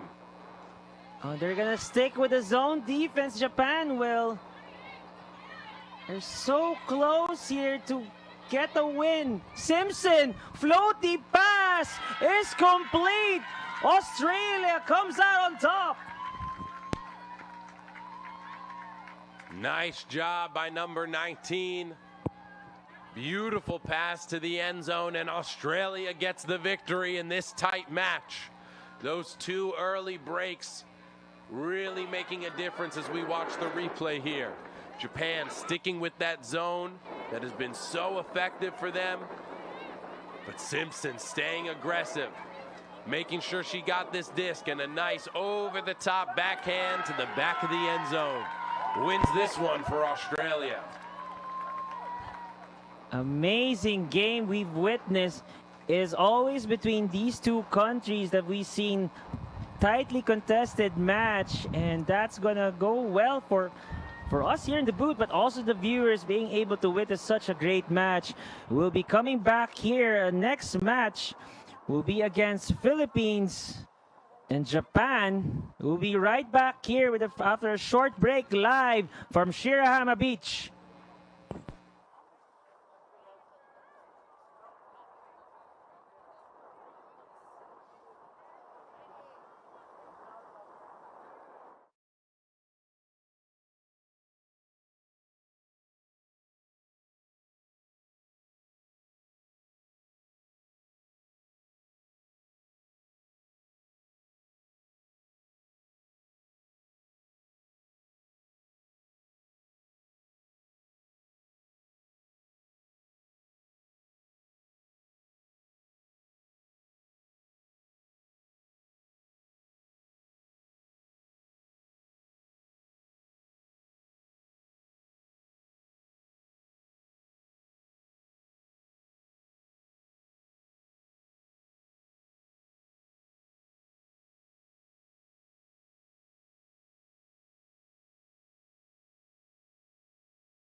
Welcome back to AOBUC, Shirahama Beach in the Wakayama province of Japan. We've got a beautiful game here, a mixed match between the Pirates of the Philippines and Ulu of Japan. One of the final games of pool play here as we get set for the bracket play in day 4 tomorrow. We're just joining the stream here. That was Alec Tucker, and I myself will be joined. My name is Jonathan Santos. It's going to be an exciting match between the Philippines and Japan. Japan, Olo's got an even record, I believe, of 2-2. So this is going to be interesting to see how they're going to perform against the Kings, if not the Kings of Beach Ultimate. And quickly there, a hawk from Japan is no good.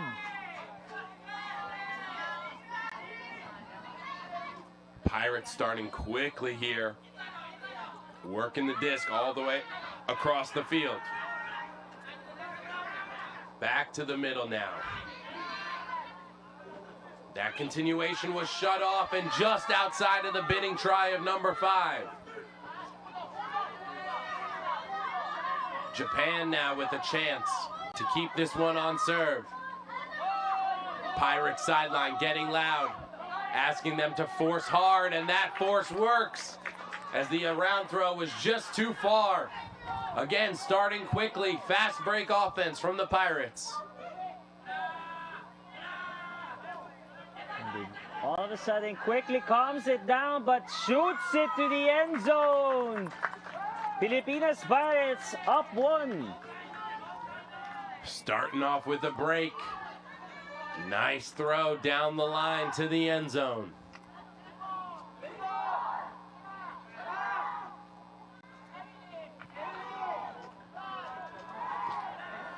Again, picking up the disc quick, looking down, nice flat throw down the line.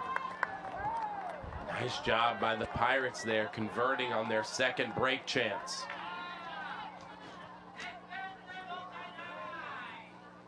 Olu has to settle down here. The Pirates have shown once they get on the break train, they can pull away from these games quickly. 4-0 for them so far in the tournament as they get a nice pull. That bounces off a Japan player and rolls all the way to the back of the end zone. Japan forced to start in their end zone, still deep.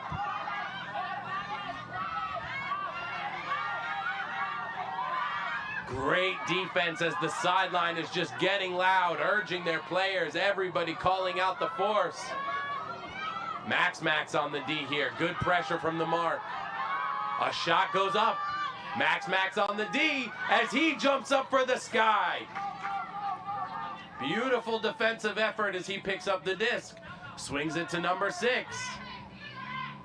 Swinging it to 77 all the way across the field. Nice easy reset there to keep the disc in flow.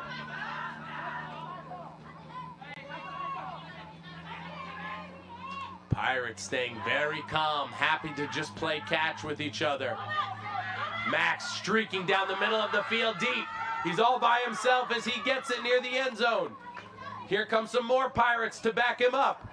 And then a quick dishy to Max. A bookend score of the D and the goal. Grabbing his ankle there. Early.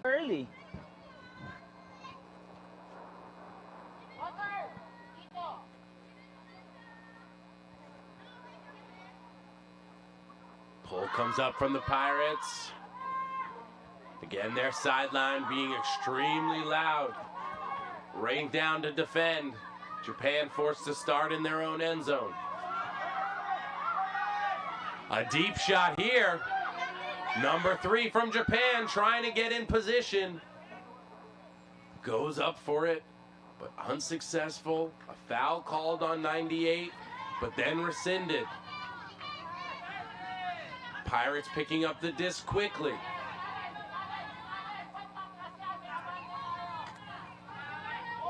Ooh, great step out and break throw. Easy reset to 98, who now swings it to the middle. So quick in the beach are these Pirates.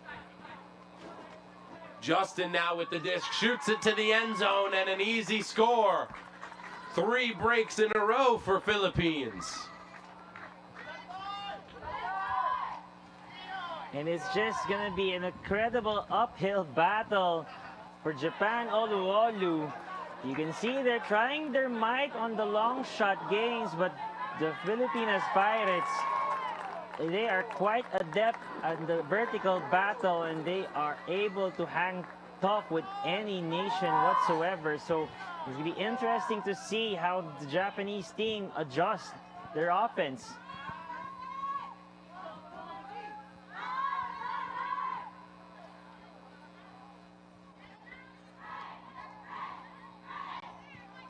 Japan throwing a number of different people out on these lines.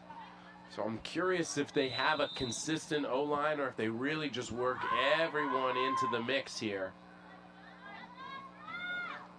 Still very early in this game, so Olu just has to get one to build their confidence. Nice quick movement to the break side. Another nice continuation throw. 76 with the disc now. Looking towards the middle, but takes the easy dump. Able to get it back after a self-tap. Oh, This pass one is just going to be shoots too high. high. And again, the Pirates just always so quick to start their offense. Here goes Bulantoy all the way across the field, but that one goes down. For a second there, I thought I'm going to go out of a limb. That was Kakid able to get the pass, but just looks like it's down. Yeah, this is actually the Pirates O-line out here on this defensive point, showing that they have a lot of defensive prowess. Picking it up and immediately shooting it towards the end zone. Prika just always seems to find herself there. That's another score for her tournament total. And Prika, that's her first score here in this game. It will be her 16th point in the tournament. How about number 11 with the D, reading the disc really well, picking that up, and just the confidence to immediately shoot that to the end zone.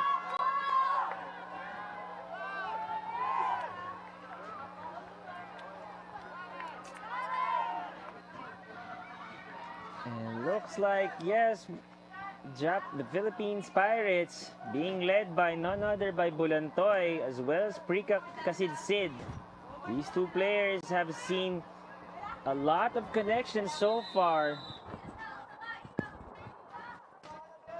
And Abuda with that point. She's getting a little extra camera time here after that highlight. Pirates set to pull again. And hopefully from Olu be able to get something in return, and they quickly hawk it to the end zone, but just floats out of bounds, testing Filipinas Pirates' might on defense. And here we go again. Another chance to increase the lead to 5.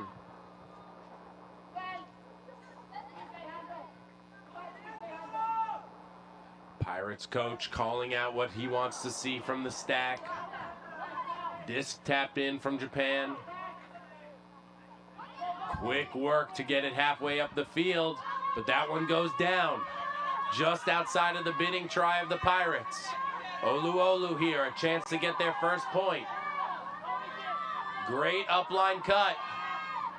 Nice inside throw, and a pick called here. It's going to halt play.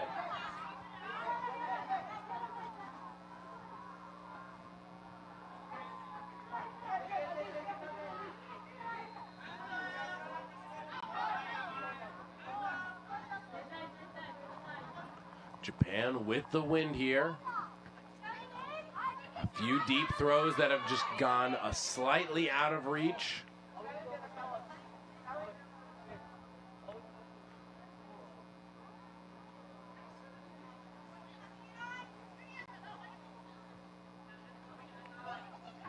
Stahl's going to come in on 6 here. Japan has to work quickly. Sees an opportunity, but the Pirates all over that one. Consistent theme here. Quick D to O. Not letting the other line set up. Not giving them a breath to relax.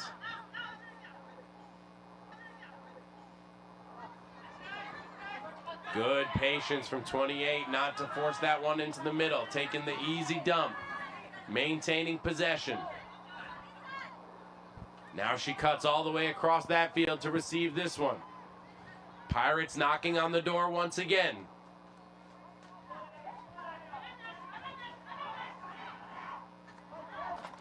And the upline cut just too lethal here for Japan.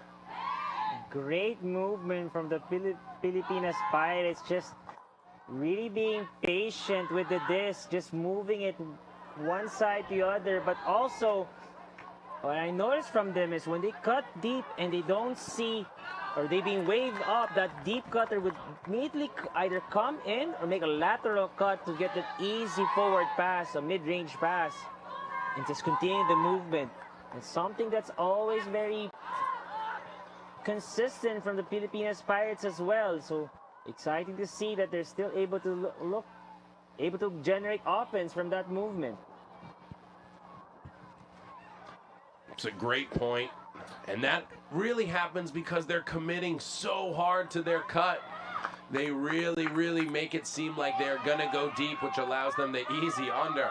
As another excellent pull continues to force Japan to work the entire 75 yards of this beach pitch. Oh, number 10. Rika not only can score, she can play D and then zip across the field as that one just slips out of her hands. But what a D! Out called by Japan. Opportunity to take a breath here. My gosh, what a play. And it looks like a timely timeout from Japan, because I was just observing them. It looks like they want to talk amongst themselves, saying, look, let's try to calm down, not play within the Filipinas Pirates space.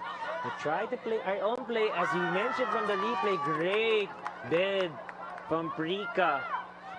Look at that effort just to get the D, pick it up, swing it, and then cut all the way across the field. She had it, but it just slipped out of her fingers. But that D, just so impressive to track that disc down. Philippines here, our flag waving in the wind, as you get to see Malaysia, Korea, all these nations proudly representing their country. Japan, India at AOBUC. And as you said, Japan just needs to take a moment here to settle in. Still so early in this game. And very thankful. I just wanted to say, we're just really thankful of the hospitality of Japan Flying Disc Association, doing an extremely great job organizing this huge tournament here for the Asia Oceanic Beach Ultimate Championship. Props to all the volunteers that has been all over the field doing help whatever they can, and really appreciate them how this tournament has been organized. And the support from Japan has been amazing. And here, number 15 of Philippines Pirates makes quick work. Max looks for a team, his teammate gets it back here. Swings it to the others in the middle. Oh, and again, Filipinas Pirates steamrolling in this game with a 6-0 lead. 6 straight breaks for the Philippines as they're starting to pull away here. See, look at the replay. Another, again, great red zone offense.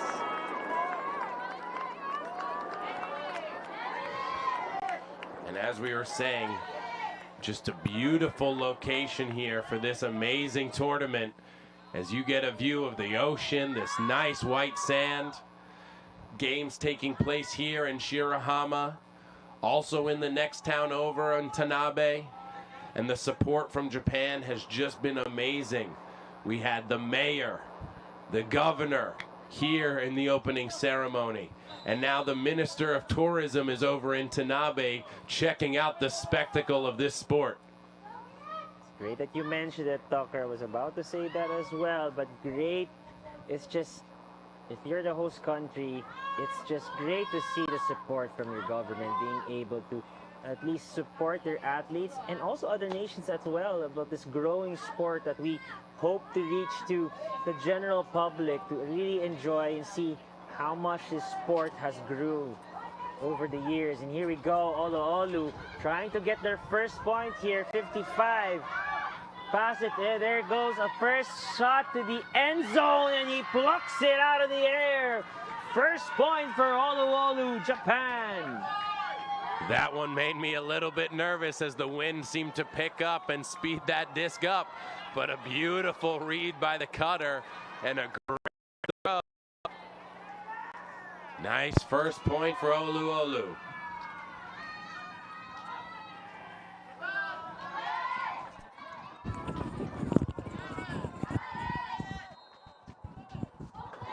And here, look at the replay just to see how that play transpired. It looks like that was number at least helped Japan team mentally able to see their first score. You hope that can spark a little bit of momentum. Again, a great play. Teammates celebrating together, going to bring a little joy to this Japan team. They got to get rolling here on the defensive side as we see the Philippines Pirates O-line quickly working, shot to the end zone. But good defense from Japan, denying Bulantoy the space.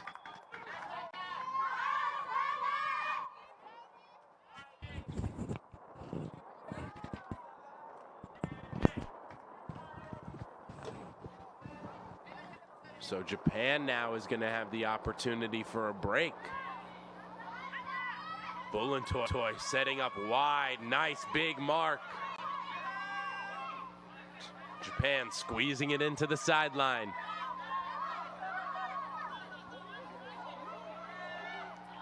Ooh, a big aggressive bid. Unsuccessful there for the Pirates. And a nice inside break throw.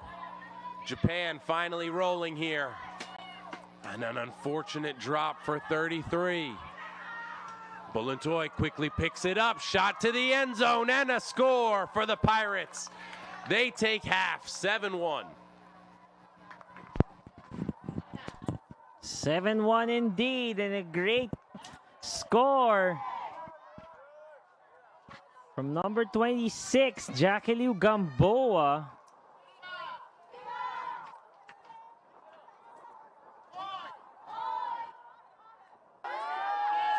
And they are definitely steamrolling this match.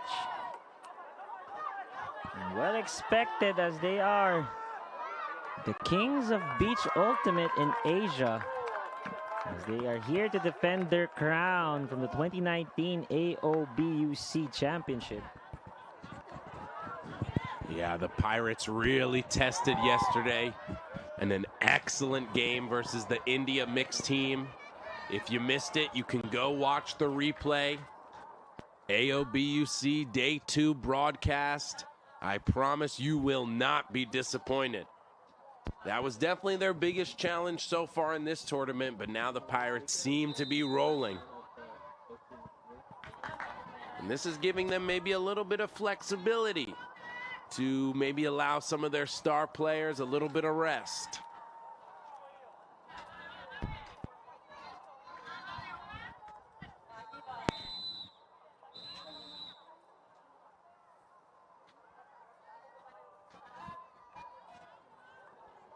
Very quick half there, under 20 minutes. A quick 8 points from both of these teams. Japan set to pull, ends up just over half field.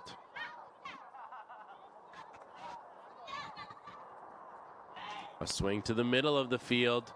Japan doing more of a junky zone look. A deep cut, but a holster from number 10. Again, this zone look from Japan, trying to mix things up, trying to make the Pirates think. A crazy bid by number 30, but not quite there. Can they recover? Pirates taking their time. Nice and easy. Beautiful swings around and around. Happy to make the defense work and shift.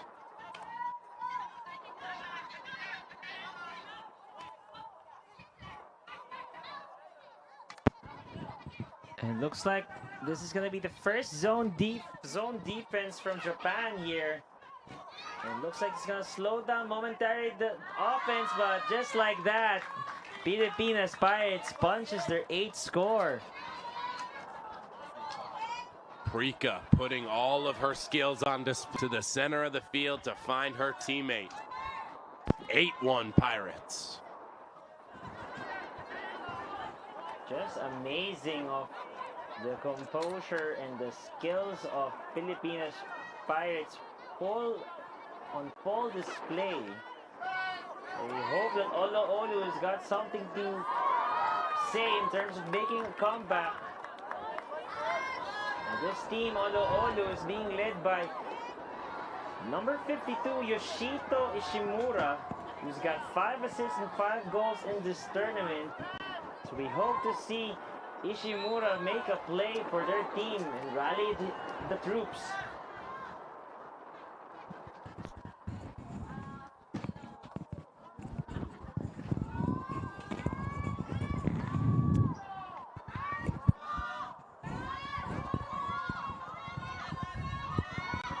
Oh, another throw that goes just out of reach for Japan. And the Pirates shot out of a cannon. Just so quick to pick up that disc and start their offense.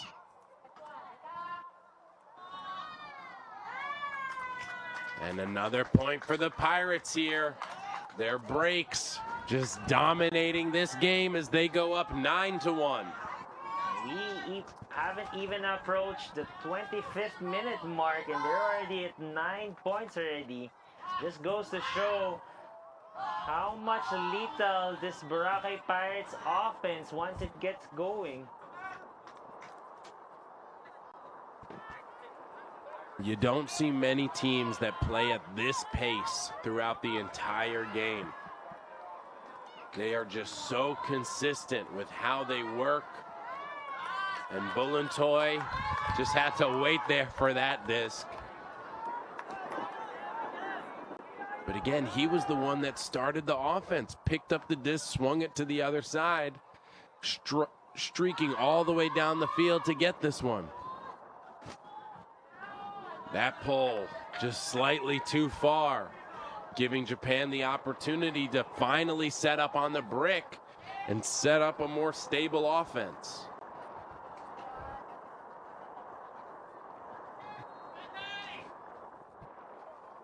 The pulls from the Pirates have been elite so far this game, but that one just sails a little bit too far. Let's see how Japan sets up. A great fill from the top of the stack. Continuation, shot goes up, but this one's gonna be a little bit too far. Once again, Pirates quickly pick it up. Looking long, decides not to shoot it, goes up line to Max. Max looking at the middle of the field. Justin goes up line, but a swing. Right back to Max in the middle, all the way across the field. And another score for the Pirates makes this 10-1. Absolutely dominating this game with speed and intensity. I'm at loss of words of this. Their work. They've been putting months in from Boracay, a beautiful island in the Philippines. They've got a strength and conditioning coach that gets them to be so successful on the beach. So when they're not working on their disc skills, they're working on their conditioning, which you can see is paying off here. And I think that's always been something to say in terms of how this sport has grew. You see more players really putting more focus on the strength and conditioning part of the game, apart from the skills training. But here Japan has their own shot here, and it is denied by Maming from the Pilipinas Pirates. And just look at the catch-up speed. Justin was beat on that play, and then absolutely just turns on the jets to get in front of the disc, and a beautiful swat away. Justin with the disc now, looking towards the middle of the field. Nice and chilly swing back to the break side, looking to break the mark, but decides to go to the open side. Full swing now for the Pirates. Oh, pushing it up the field to Prika.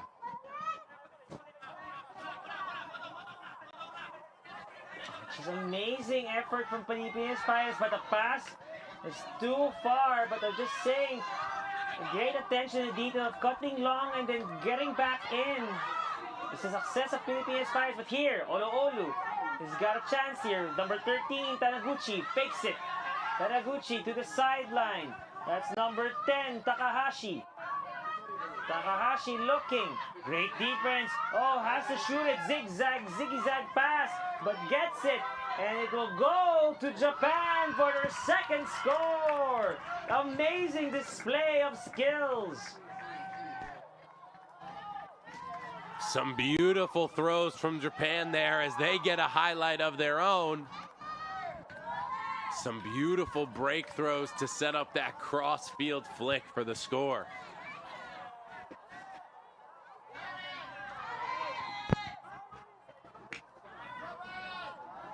It looks like an unforced error.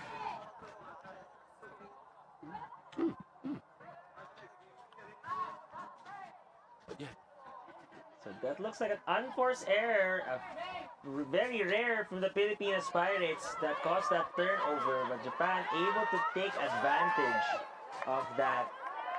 Let's see if this is gonna spark somewhat of a comeback from Olu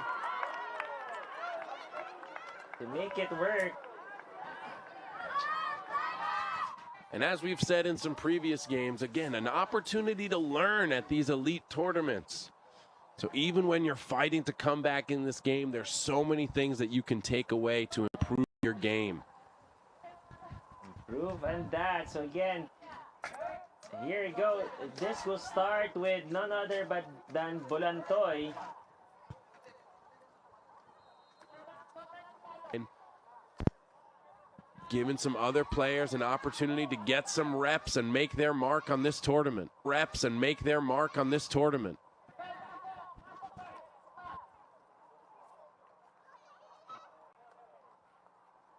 Japan with their zone defense of their own, forcing the swings.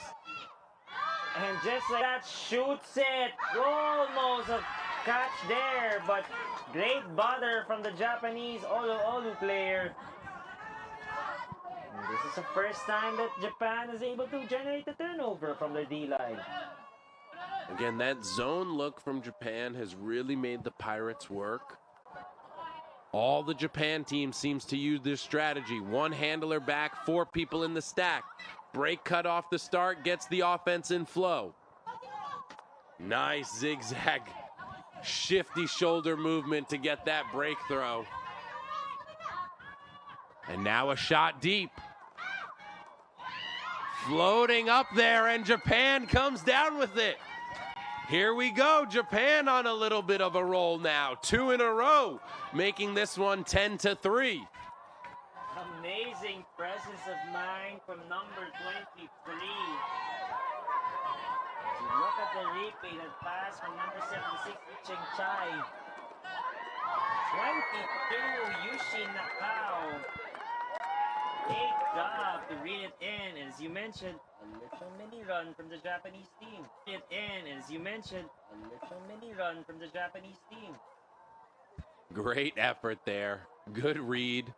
Tough in this wind. Great job there. It's now 10-3 in favor of the Philippines Pirates. And again, that was Yushi Nakao reeling it in.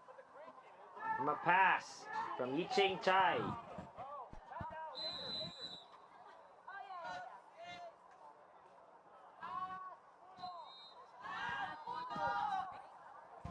Pirates sideline continues to be loud. Switching up the O-line here. And this pass, sailing. hits a couple of people, but ends up on the ground. Japan quickly starting. 1-2, 1-2. Number 2 with the disc, swinging it to number 3. Break pass to the end zone. And now it's 3 in a row for Japan, making it 10-4. And the Pirates calling a timeout here, giving themselves a chance to settle down, chanting, "It's okay, it's okay." But nice resiliency from Japan. Really good work here. Number 2 to number 3. Breakthrow in for the score. That's number 25 from Japan being able to reel it in.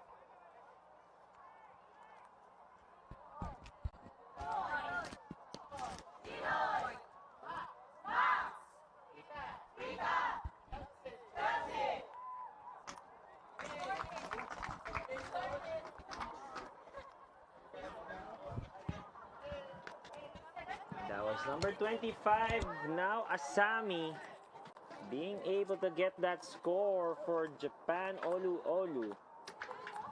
Again, 10-4, at least getting some progress.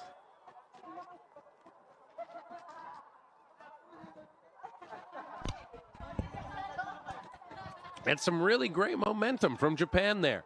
Love to see them continue to fight, not giving up on this game. Maximum effort for the whole 45 minutes. During the timeout there, you heard the coach of the Pirates calling out a line, stacking this one up. I think he's had a little bit too much of Japan celebrating in the end zone, hoping to bring this one back in favor of the Pirates. And ball is off, Japan racing it towards the other side, seeing if they can force another turnover. Someone streaking long from Boracay Pirates, or Pilipinas Pirates rather. It's another zone defense. See how it's going to look like. Off to the side. Bulantoy thought about it. Asking for his teammates to go a little down to make it a little easier. 1-2 punch. Team Benoy and Max. Bulantoy gives it to Benoy. Moving a little bit backwards, Pilipinas Pirates is, but that's okay. Oh, great pass there. It looks like a foul is going to be called. Good job from Japan here, using that zone again. Forcing the Pirates to swing the disc. Lots and lots and lots of throws. Not allowing them to shoot it deep.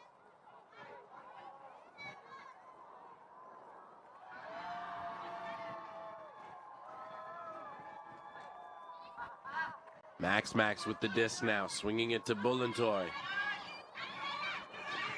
Good job by this zone, forcing them to just stay horizontal. Nothing vertically down the middle of the field. Max has to come under for a poor man's dump. Swings it all the way. But now the Pirates are trapped on the sideline. A big swing goes up. But that's a great defense from Japan, forcing that, not letting the easy crash for the easy dump, forcing them to really swing it further back to the middle of this field.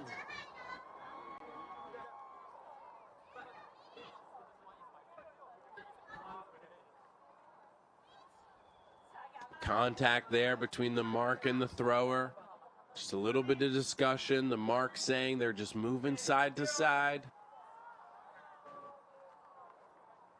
It's going to come back to 0. And again, trapped here. This is where you want to be. Oh, pass is going to be a little too high. Forces the turnover. Great defense from the Japanese. Shoot that one all the way across the field. A break throw that did get through the cup. All the way out of bounds. A bit too high. And apart from forcing the swing there, it's really about a sorry turnover there from Japanese Olu. It's how they defend the dump, where they crashed into that dump, that makes them force Philippines Pirates to make a bad pass. But here they are again with the zone defense.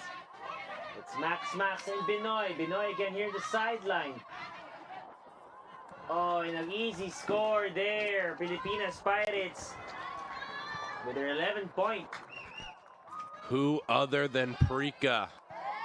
I believe that's her 18th goal for the tournament. Just an unreal stat as she's making her case for tournament MVP.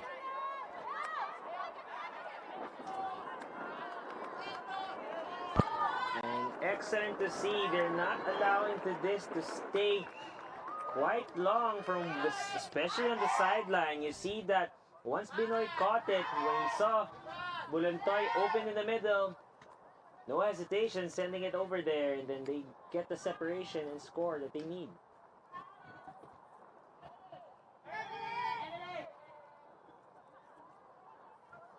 Another look at the beautiful Shirahama coastline. An amazing setting for this absolutely thrilling tournament. Pirates here in control of this one, 11-4. But Japan has been rolling in the last few points.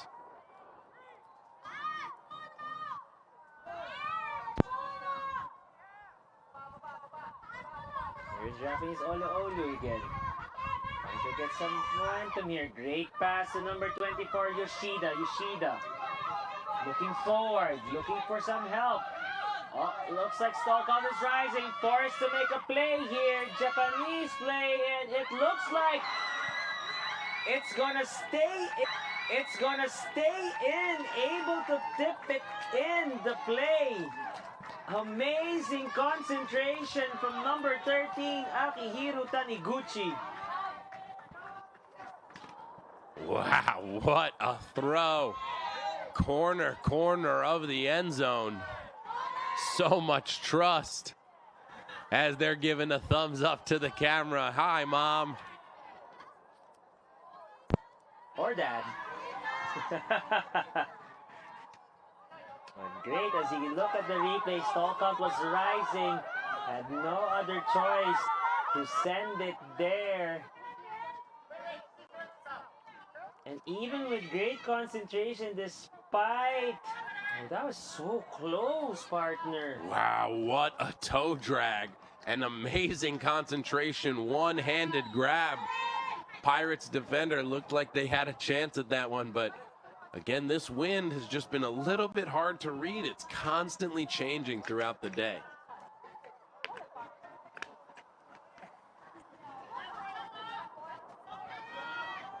Again, scores 11-5, a lot more competitive than it was a while ago.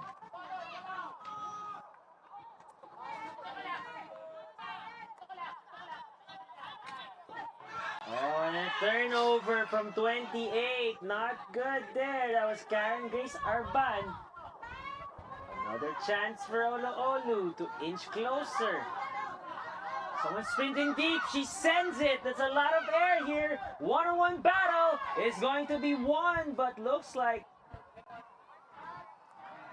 a foul's being called from the motion of hand from the Japanese player. And looks like that's number 76, Yicheng Chai. We look here at the replay to get a better angle. Seems like there's also a foul call on the throw. Wow, and a great play by both players leaping up to get the disc. But again, the foul on the throw brings it back to the thrower, stall at 0. It's going back to Noriko Nakajima.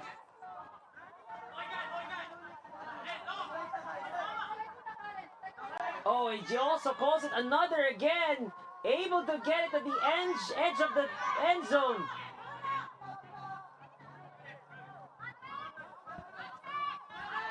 Oh, what a cheeky pass. Just too zippy for his flavor. Ben Yap looking. Sorry mistake there. Oh, Ben Yap sends it too fast. And this is one of the problems the Pirates had in their game against India yesterday. Gotta be patient. Can't be shooting it deep all the time because all these turnovers are gonna add up. You're exhausting your players and you're putting yourself in a difficult position. They're lucky that they're up 6 and have a little security blanket to work with. Indeed, so it'll be interesting to see. Oh, and it's gonna go sailing out of bounds here. Another chance for Pilipinas Pirates to get closer to point cap.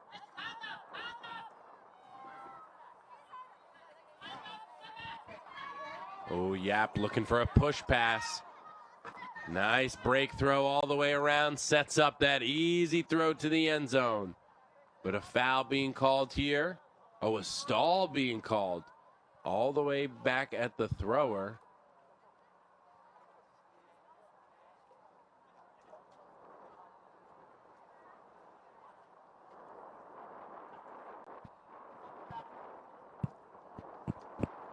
Players discussing here. A stall being called. This is always one of the most contentious calls when it comes to Frisbee.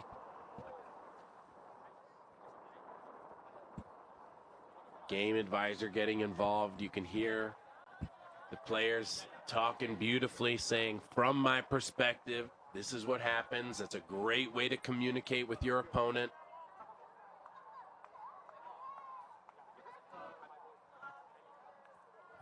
So a contested stall here. Coming into 9-9, coming into 9 here. This is gonna be very important for Loolu. Oh, great, able to. Oh, it looks like a turnover. 2 players from the Pirates trying to make that play. Unable to do so. Number 26, Nakajima, will start play.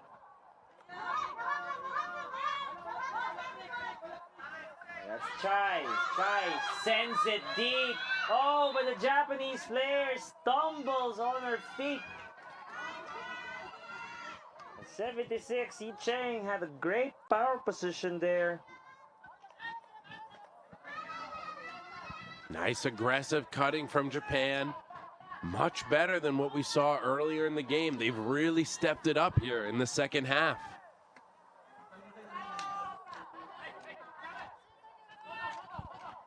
Here we go. Looks like we're just look what kind of defense Japan will try to throw. It looks like it's gonna be a little bit of a zone defense. Or they move back to man here. She's all alone, not able to make a play. Couple of errors here from Pilipinas Pirates. Getting a little rattled. And again, even though they're there, you know, the cutters are streaking deep nicely. There seems to be that space. You got to make sure you're patient with your throw and really hitting your target. All this running could be damaging when it comes to bracket play in day 4 and 5. Beautiful cut here from 76. And a nice break throw, but just out of bounds. Yap picking it up for the Pirates and quickly starting their offense. Oh, and Totter, uncharacteristic drop there. It looks like he was already looking for the pass again. And he redeems himself with a D. Not enough zip on that throw from Japan. Going into the wind. Pirates now with the wind in their sails. As they get it. Almost a drop. Everybody on the sideline gasped as that one just looked too easy. And is that Prika again for another goal? Are we surprised? That's Prika again, but looks like it is. And they have one more point and will reach the point cap here. As you look at the replay, yes, looks like everyone was a bit surprised how easy that point was rather.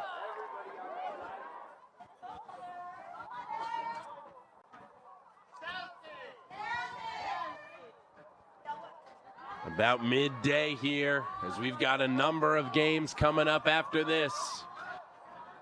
The men's team today in Tanabe. Mixed masters and women's all taking place in Shirahama. As this one coming to a close soon with the Pirates up 12-5. Here goes Japan. Olu, looking, someone streaking deep. But opts to go back in again.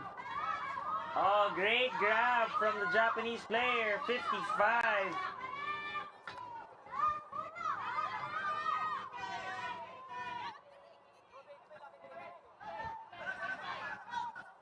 Oh, pass just too far away rather, and too low.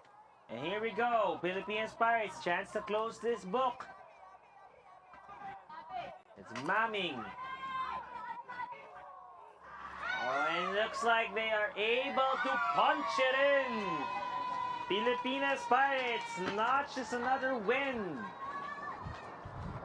Great effort from Olu. They had that mini run.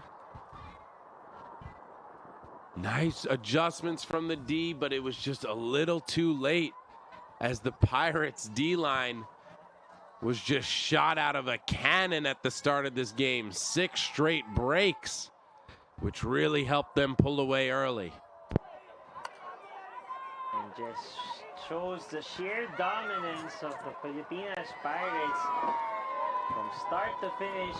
Oh, even though a little errors from to begin with, which was caused by the great defense of Japanese Olu, but to your point, maybe a little too late now. As you can see the celebrations and the high fives from both nations. Exciting to see this game wrapping up. So we have just 2 more games left here in the showcase field, and we will definitely back to wrap this up as the day 3 is almost at the end here live from Shirahama Beach. We'll be back soon for more games.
refugees!